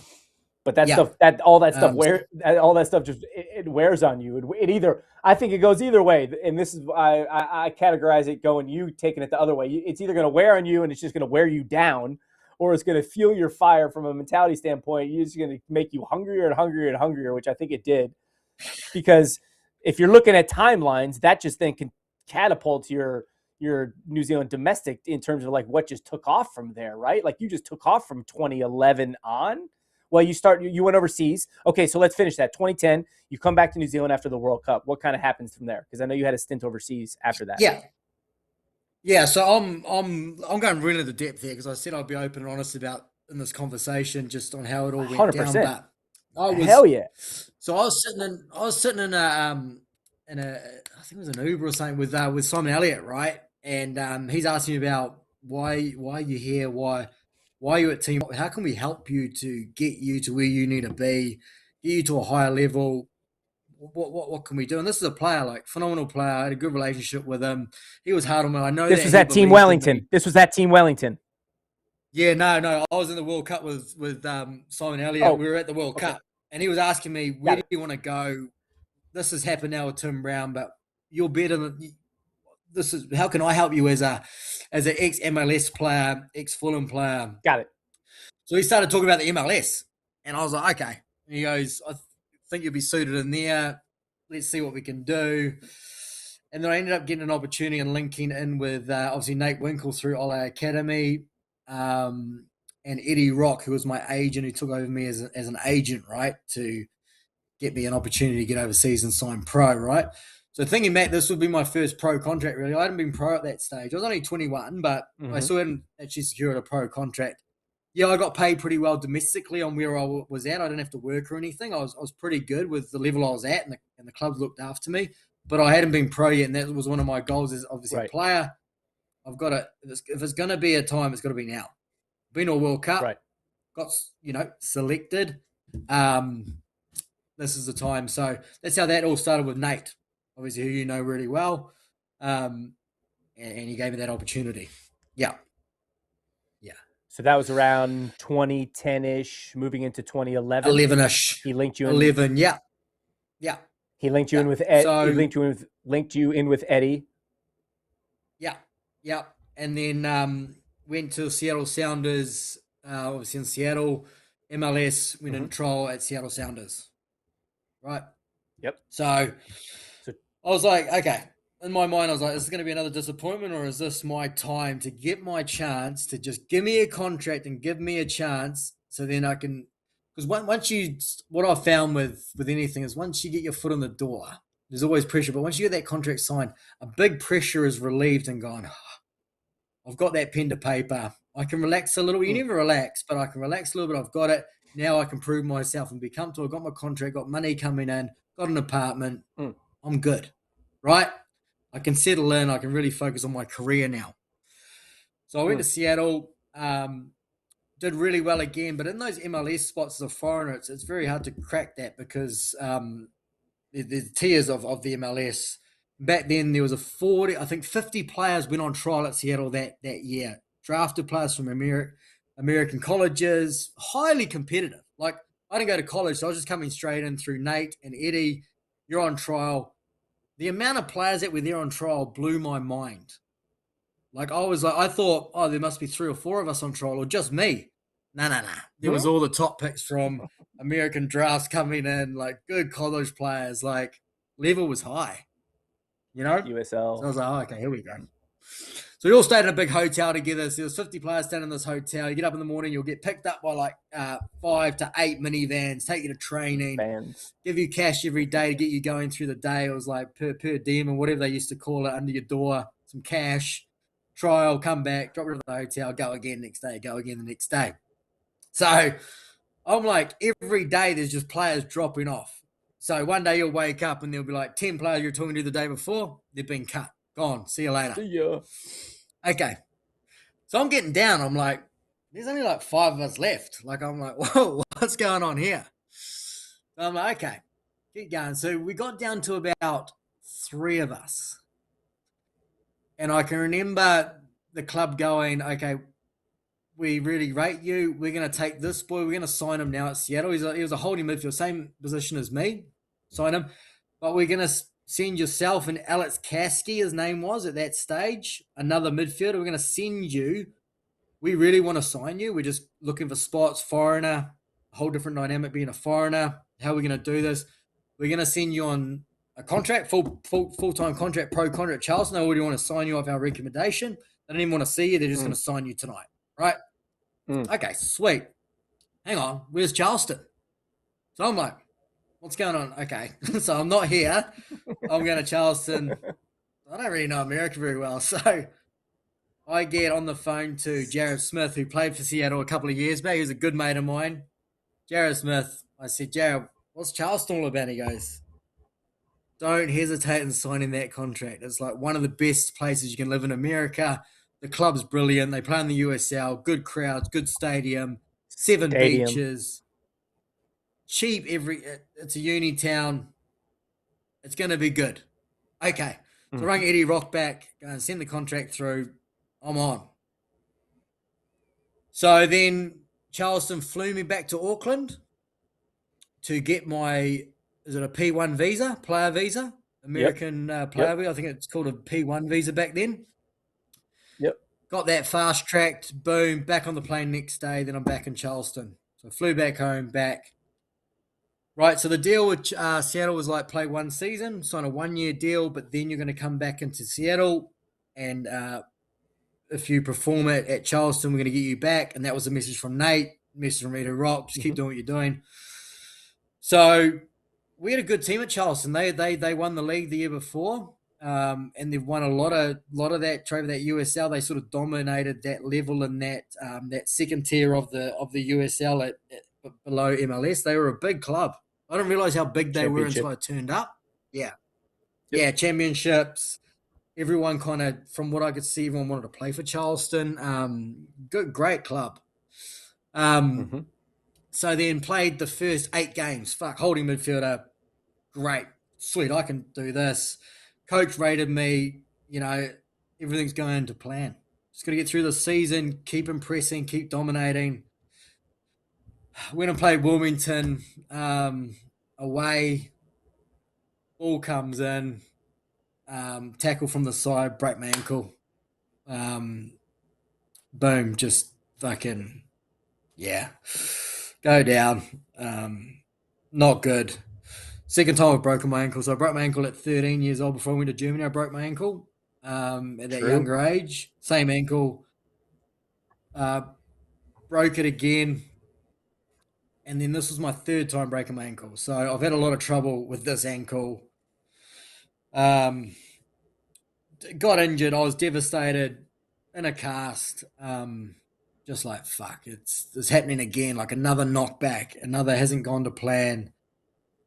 So obviously I'm over in Charleston. A lot of distractions. My ankle's pretty much buggered. 3-4 months recovery. I'm only on a year deal as it is. Fell off the wagon. My attitude, I was going out a lot. I was like just devastated, lost my confidence, going, this is just, I'm just tired again. I'm sick of doing this. It's just disappointment after disappointment. That year, again, didn't make an all-white squad. And that year I signed that pro contract for some reason. Ricky didn't pick me for some reason, turned pro, didn't get a letter, didn't get invited in the all-white squad. So that was in my head. Just multiple stuff just really got inside me. And if I'm not up here, my feet are not going to work. I didn't do my rehab properly. And Nate would have known all this. My agent knew about this. My discipline wasn't great. And I'll own that. I didn't do my best to get back on the field. Really let it slip in that year at Charleston to get back to Seattle. Just let it slip, mate, to be honest. Yeah. Charleston's a fun place. Though. Yeah, great place. A lot of distractions. Going out. I remember there was dollar beers on a Thursday night. I'm 21. I'm a pro. You get a lot of attention. You're the main man around town. What's that? Kiwi. Daniel Island, I think. Isn't that Daniel Island, right? Daniel Island? Yeah. So it was just, I was on crutches, in a bad headspace, didn't make the All Whites, just got injured. My dreams pretty much, I already know, like I'm broken. I've just broken my ankle 3 times over these years. Who's going to touch me? I was like, fucking hell, like, honestly. So, anyway, Premier League clubs used to come over and play Charleston. And the coach knew that I was out all the time, like, so he brought me back in. I got cleared to play again. He took me out and just run the shit out of me for 2 weeks straight. Like, literally a punishment for me being a bit of a rat bag and going, I'm going to absolutely kill you now. And he ran me for 2 weeks straight. Didn't even show me a football. Didn't involve me in the team. Just goes, I'm going to run the shit out of you. Right? So we have Portsmouth come over from the Premier League, right? So they got like Carnu and players like that to play Charleston in their warm up to go into the Premier League. Mm-hmm. And another punishment for him, I know it was. He goes, "You're going to mark Carnu today, and I'm going to start you and play you for 90 minutes." And I wasn't fit. Like I'd just been out for months. I was not disciplined off the field. I wasn't doing biking or running on the treadmill, nothing. And I knew this was a punishment. Anyway, played Carnu. Fuck, got player of the match. So I fucking marked him, did a job on him, holding midfielder, and I'm just like, oh my God. So, yeah, but my luck it was coming to an end because of not my attitude, it was more my discipline. The club would recognise that I was a foreign player. So anyway, went back home after that season with Charleston, sat down with Michael Anhauser, the head coach. He identified me that he wasn't happy with how I was off the field. Had a big injury from a talent standpoint and plan. Yes, I was doing very well, and the plan was on course. Got back to Wellington, and then ended up getting released. So Eddie Rock emailed me and said that I'd been released, and pretty much they don't want me back. Yeah. Mm-hmm. So, Mm-hmm. and that's on me. It's completely on me. Yeah.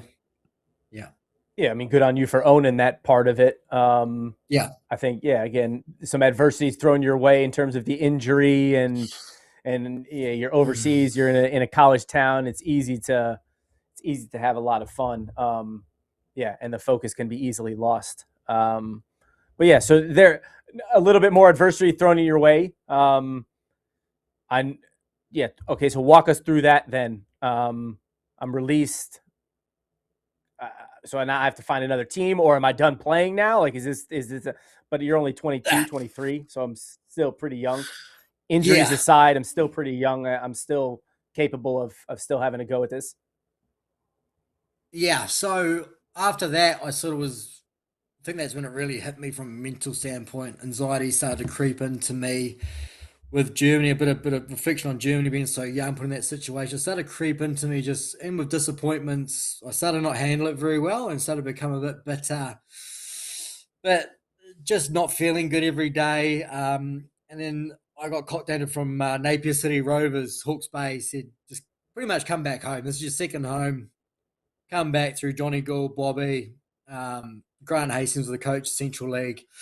Went there, played Winter League. I didn't play Winter League much in New Zealand, but I played for Napier City Rovers. We had a, I would say a bang average team. There was only me and Jared Smith and a couple, maybe Stephen Hoyle, few boys that could play, maybe four, and then we won the Central League like easy. Beat West, beat Miramar.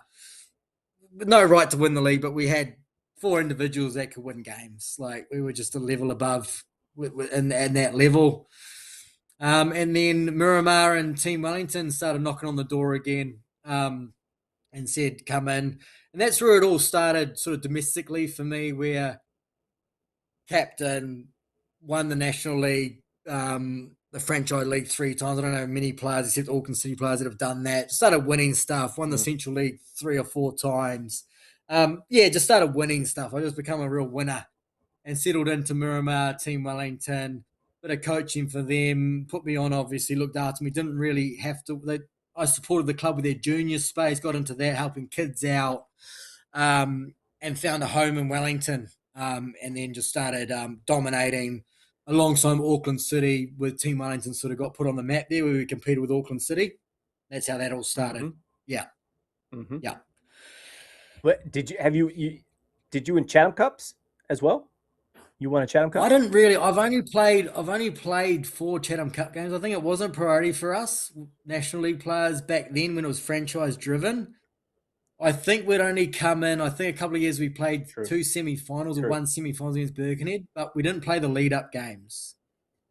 We would more play the league and then get ready with Team Wellington. So with Team Wellington Miramar, the only reason we played with Team Wellington for Miramar was the Team Wellington connection. Sure. That was the carrot going. That's why Miramar was so strong and stacked, because most of the Team Wellington boys played for Miramar. And we would play when we could in the league and Central League, and then would go back for the focus of playing with Team Wellington. That was it. Team Wellington. Right. And yeah, that was the your those Team Wellington sides, you gave Auckland City those runs. That's when you guys had some success in the OFCs. That's when you went to the Club World Cup. Yeah. Correct? Yeah. That was when we started to really knock on the door there, made some good signings, invested in the right players. Some years we were just, Auckland City always had the crop of the cream. They had all the best foreigners. And not saying we did have the best foreigners. We had like Lewis Corrales, Henry Farrodo, Tom Jackson, Rotola. We were signing big players. It was me, there was Chris Bale. There was we were going on a whole different level with the players we had. And it started to make Auckland City a bit nervous. We were winning charity cups against them. We were winning leagues. We were winning, and they dominated for a lot of years with Waitakere. They were the big dogs. No one could get near them. But Team Wellington in that period of about 2015 to 2018, before franchises disappeared, it was toe to toe. But we had the upper hand in those years with the team that Matt Calcott and Jose Figuera developed over that period. Hmm. Yeah. And you were captain in those sides. Yeah, those sides. Not so much for Auckland City. They had there was Ivan Vislich was captain for them, and then I was sort of captain with Team Wellington, and I had a lot to do with the club in that junior space. I had a lot to do with the club as I was a junior director of football, so I was a full-time paid employee as well and played.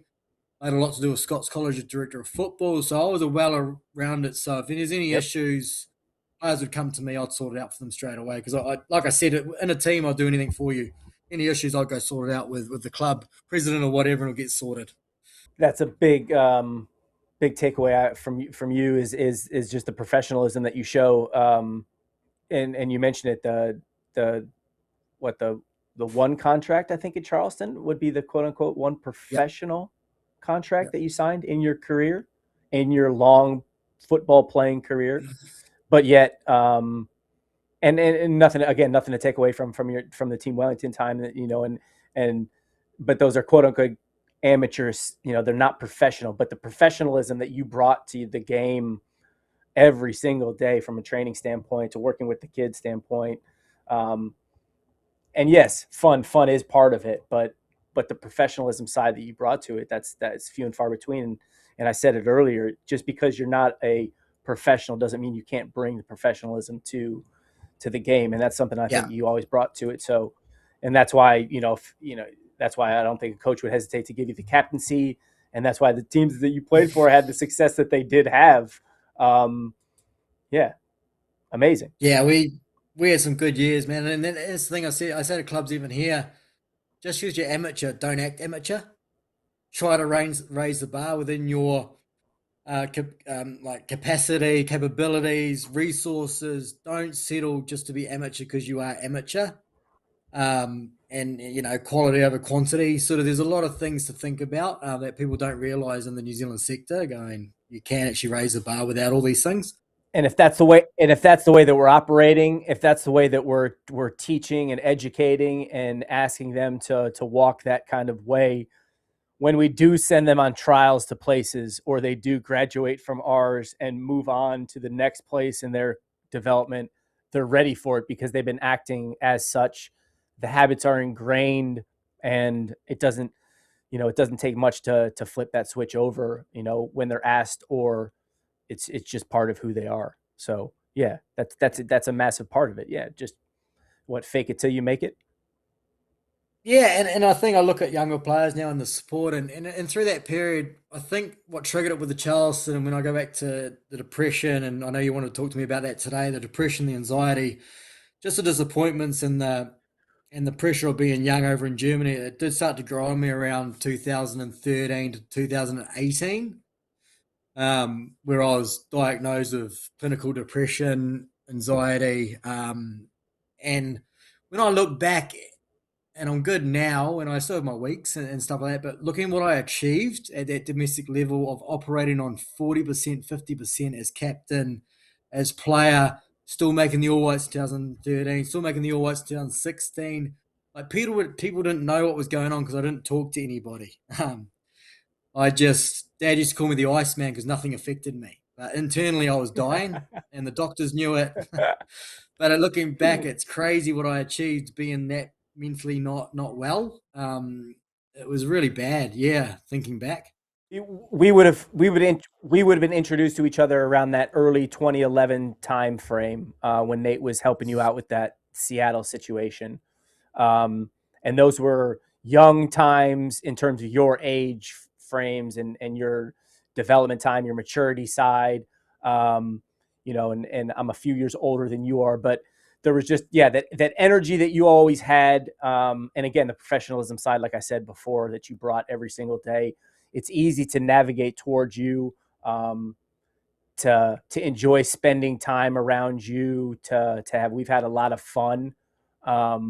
We've trained really hard, but I think fun is something that, I think that brings us back together. And I can say that you never discussed it or anything like that. But I can say that there would have been times where I would have questioned, what's up, Cole? What's going on? There's something bothering him. He's not the same. Just whether it was whether you were operating or maybe not as much energy, because the energy is always there, but there's degrees of the energy. But Yeah, yeah, and you can never put a finger on what exactly it was. And we all have battles, and I said it before earlier, football careers, it's not a football career if there aren't ups and downs that come with it, but for you to stretch yourself right there and to say that openly is amazing. And that I'm sure there's others that are watching or listening to this that feel the same way or have at times felt that way.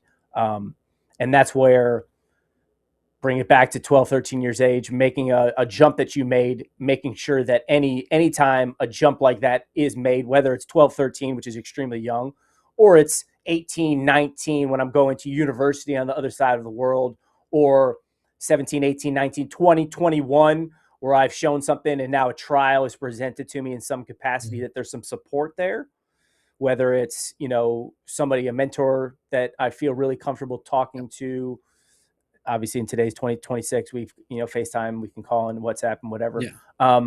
But those people that you're comfortable talking to and openly, expressing honestly, being honest with yourself first, and then honestly with anybody that you trust that you're talking to, this is how I'm feeling, or this is what's going on with me, in order to then bring out the other 40% or 50% that you have within you, because of how good you are only operating on 40%.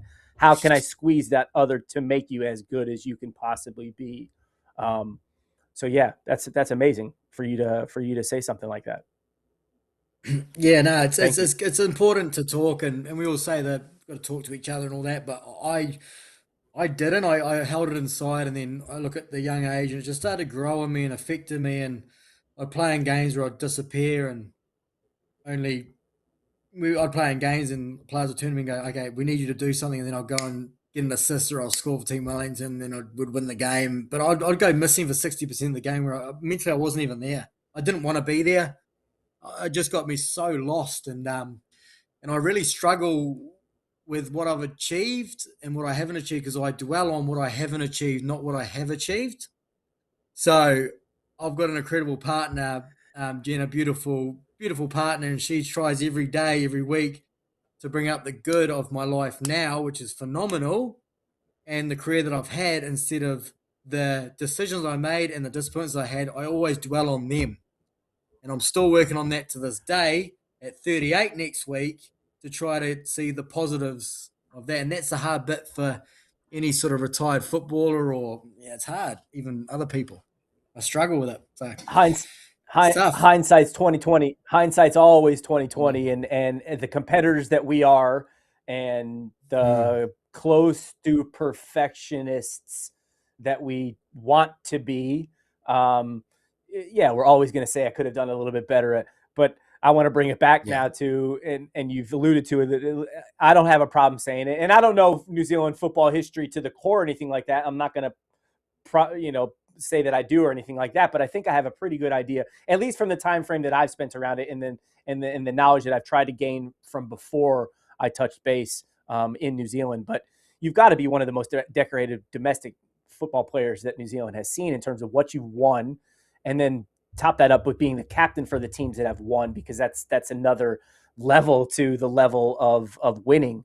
So yeah, and people hopefully there's somebody that's watching this that's going to say something to the other effect or give me others. And I know there are heaps of others, but I wouldn't have any problem. And I know the people that I talk to in the circles of football within New Zealand, and you mentioned that name, everybody can always say something else to the other side, but you can't deny the body of work that you put together from the footballing standpoint within your career, professional or not. So I credit you from that standpoint, Cole, and I hope you never look at what you didn't do, because you did a hell of a lot in the game. World Cup, Olympics. It's like that's unbelievable.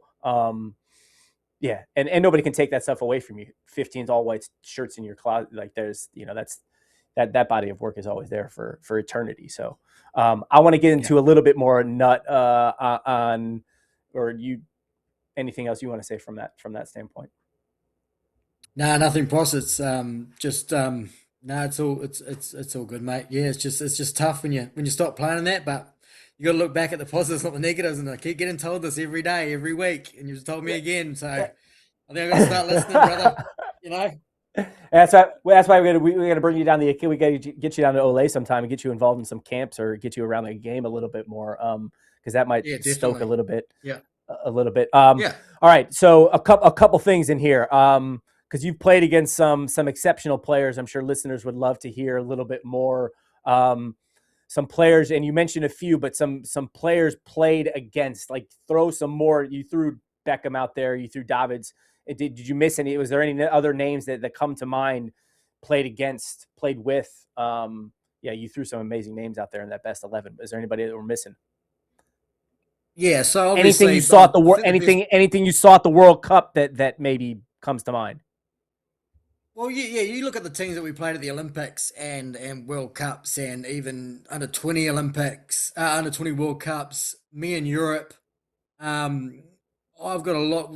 Most of us do. Like, if you look at players that were in this current World Cups or the last one, like, we were playing. When you go and play friendlies or international tournaments, you were playing against the best players in the world. So you look at Dembele that played for Spurs, Fellaini. All those players were part of that. Company, we're all part of that Olympic campaign in 23s. You had Ronaldinho that played for Brazil against us. Like Ronaldinho, this is you never best of the best. You get never eat Marcelo. Phenomenal players. I think the best one for me playing with was Tony Cruz, that played for Real Madrid, ultimately German midfielder. Played with him through my age group stuff. He was just a different level of a midfielder.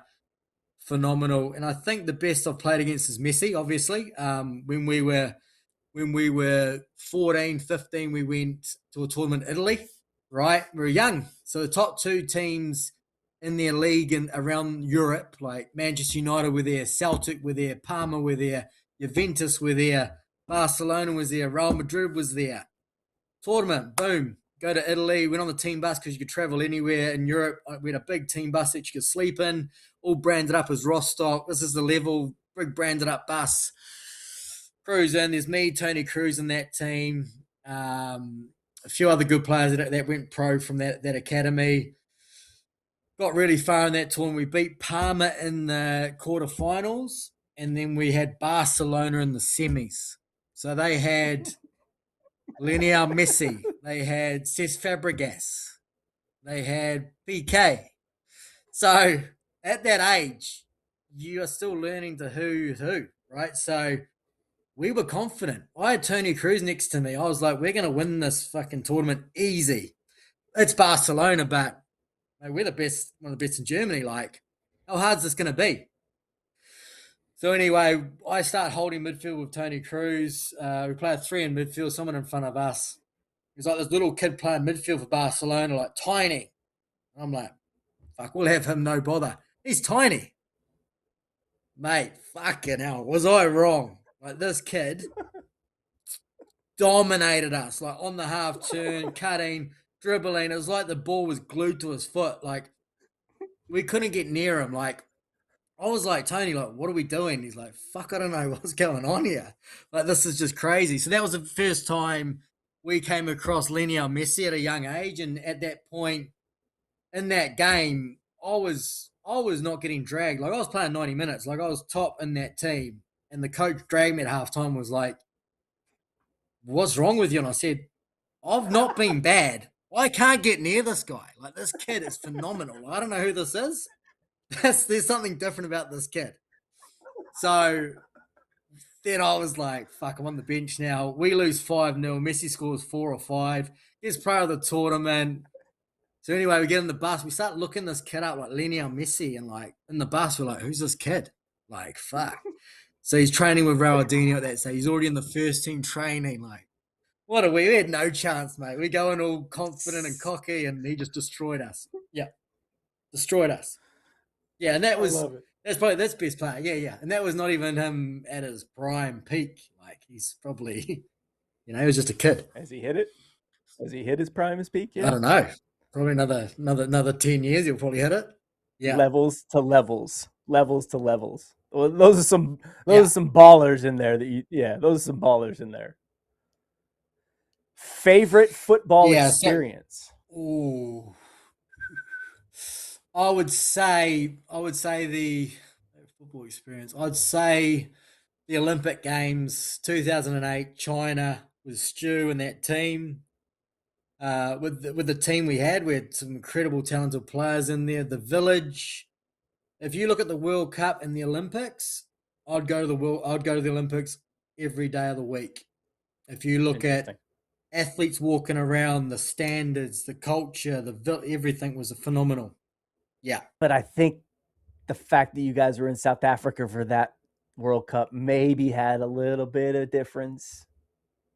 Maybe. That. Maybe. We were locked away. Maybe. We couldn't do much. We were very isolated.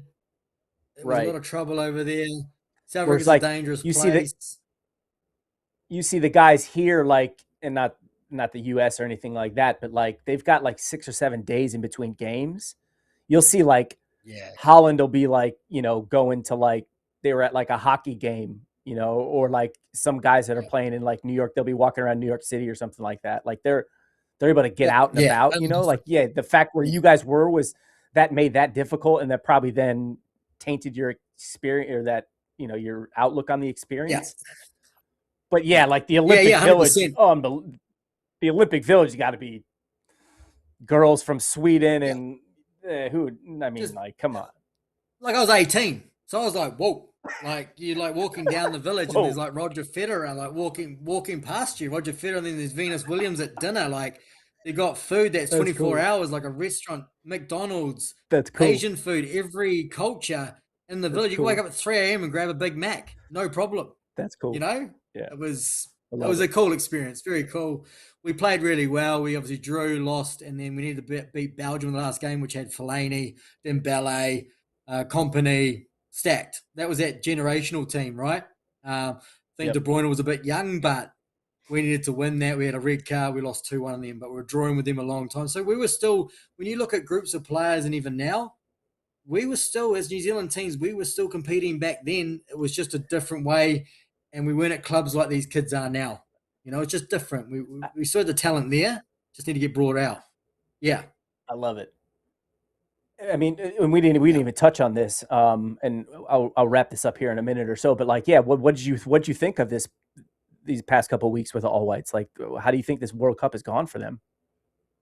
Yeah, like phenomenal. I think the way that Ricky played to the way this group of players play now, they're obviously more attractive football. They're connecting with each other. They're scoring good goals, obviously with Eli and stuff like that.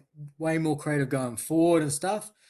And as a group, but then I think back and go look at that Iran game where I go, and I called at the start going, are they defensively set up though to compete and shut out some of these big players on this other level, on this world stage? Yeah, we scored 2, but then we'll concede 2 or 3, if you know what I mean. So with one thing with Ricky, he had his vision. Yeah, we could still play, but he didn't want us to overplay. He wanted us to set up, get the result, make history, do whatever it takes to get the result where you got to find a fine line at some point where you go, yeah, we're good looking going forward, but can we defend a 2-1 win? Or, can they? It's a hard one. That's how I see it. Yeah. Yeah. Well, I think now, almost at a point now, almost at a point now where, like, can you combine the two, Yeah, the yeah, defending definitely. setup that Ricky had there to find a way to win by any means necessary, but now with some of that attacking flair, we're able to create good chances and score some very good goals, almost combining the Yeah, two and making a perfect storm, you know? yeah, and you look at the players that these players are coming through. They're still young. They're going to go next World Cup, fuck, even better. We look at 2010 with the attitude, the grit, the personalities, the big senior players we had in that group to get results and put us in a good position to not lose, or at that World Cup with Ryan Yep. Nelson at the back, with Ivan Vislic, you got Simon Elliott, you got big senior pros to get hold of everyone else. This is how we're going to do it, right? So maybe they have that, maybe they don't. I don't know, but it was always my Warriors going, how are we looking defensively if we're so attacking and flair, which is great, awesome to watch, but going, we should have won that game against Iran. That was sitting there 3 points, go through 100%. the next round. Simple. Yeah, yeah, 2 games they were up goals, right? 2 games they went up first. yeah, So can yeah. you now find a way to lock those games down? Lock in. Like we're at a World Cup, yeah, we're there for experience, but we're there to win. We're there to get to the next round, whatever it takes. Teams are there getting results because they know how to win and get results to get through that next round. That's ultimately the World Cup. You don't go there that often. It's every 4 years, you know. I think But I think this overall, group mate, understands fantastic. that Like fantastic team. Yeah, that's it. 100%. And knowing some of this group, I think that group understands that. I think they have that winning mentality. I think this was their experience, their eye Yeah, opener to understand what that is now. And I think they might have yeah, not overachieved by their standpoint, but maybe look at those games and yes, they're going to be hurt. They maybe could have gotten a little bit more, but then using that experience for 2030 and being much better based on what they experienced through yeah. this World Cup. Of that experience and that, but yeah, from a player and like Joe Bell, well, I worked with closely at Scots College when I was director of football there. Like great players, look comfortable on the Shift. ball. They're trusted on the ball. They connect, hit into Woodsy, hold it up. Looks way better than what we used to play in 2010 because we weren't trusted to play that way. Now they No are, doubt. which is great to see No doubt. because that's how you got to play in No Europe doubt. at their clubs. Yeah, No yeah, doubt. Love it. yeah, man.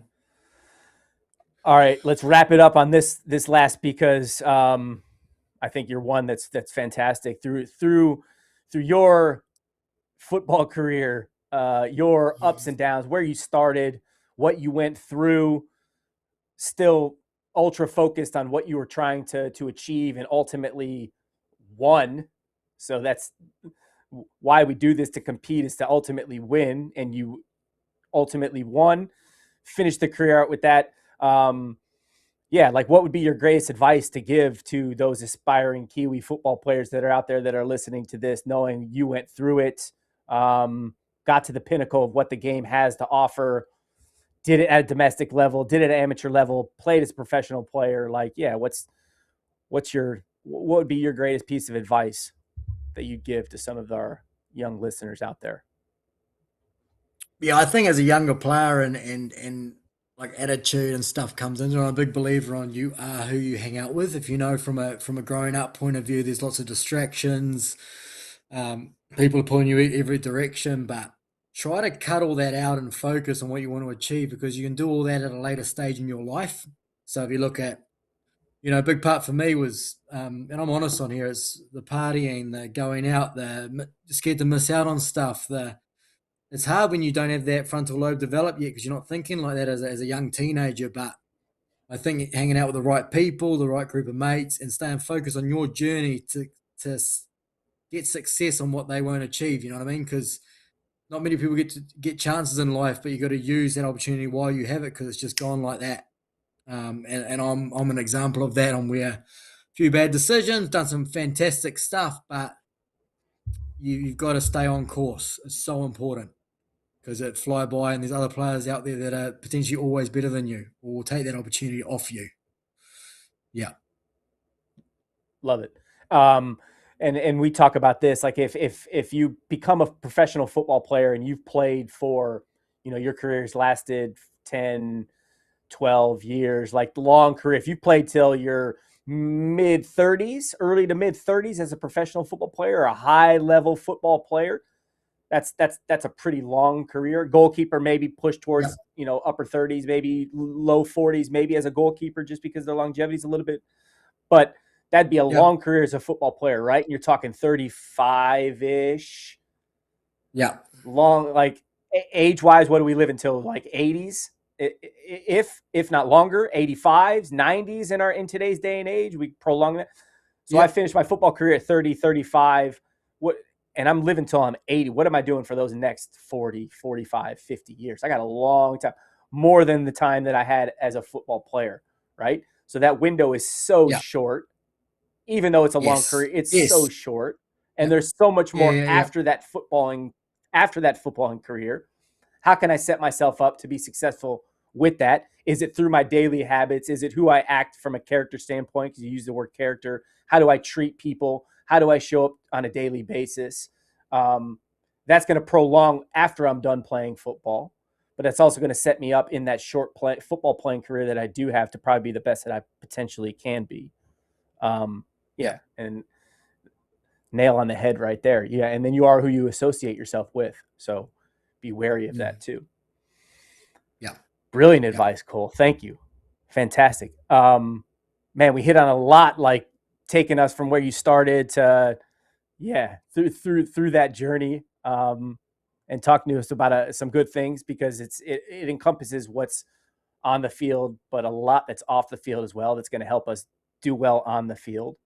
And we hit on a lot of that. Anything else you want to add to that? Anything else you want to throw in there? I can't say enough for you taking some time and talking to us today. It's been fantastic. No, I appreciate it, Prosser. And like you said, anything, like certain people in my life that come across, and I'll do anything for you. You know what I mean? You ask me, I'll do it, no problem. Didn't even second guess it. And I think it's just a good opportunity to chat through. Like, I've told you stories that I've told nobody before, right? So it's not like I'm out there telling this all the time and around the World Vice Cup versa, and all mate. that. So it kind of feels good to talk about it, and it doesn't matter at the end of the day, it's all in the past. But I've got a chance to sort of go into detail on how everything went, and positives, negatives. I've never told most of the stuff before to anybody. So it's good. It's been good. And that's a huge part of the process. And it's never ending. It's continuous. So anytime you want to pop on here, Cole, I'm more than happy to have you on chatting again. And we will definitely get you down to Ole, because I know Dave Wilson would love to see you. I know Stu Jacobs would love to see you around. And you'd have some fantastic experience you'd be able to pass on to our kids. So I can't say thank you enough, Cole, for taking some time today. So I appreciate it. We'd love to have you back on again sometime. We wish you all the best in your endeavors, and hopefully you're adding to the game. And I can't wait to see you down in Wellington sometime very, very soon. So thank you again, Cole. All right, Prosser. Catch you later, buddy. See you, mate. My man. Thank you. He'll cut it whenever he'll cut it. I just told you that I'm about it. I might take offense if you tell me that you doubt it. It's just what it is. Yeah, I'm known to make it rowdy. Then I'm for the fit, and I drive a wide body. Who you know? Rolling like this, nobody. Can't go slow. I gotta hit that body. I'm the top for the top. I can't never take a break. Yeah, I'm hot and you not. That's why all my records bang.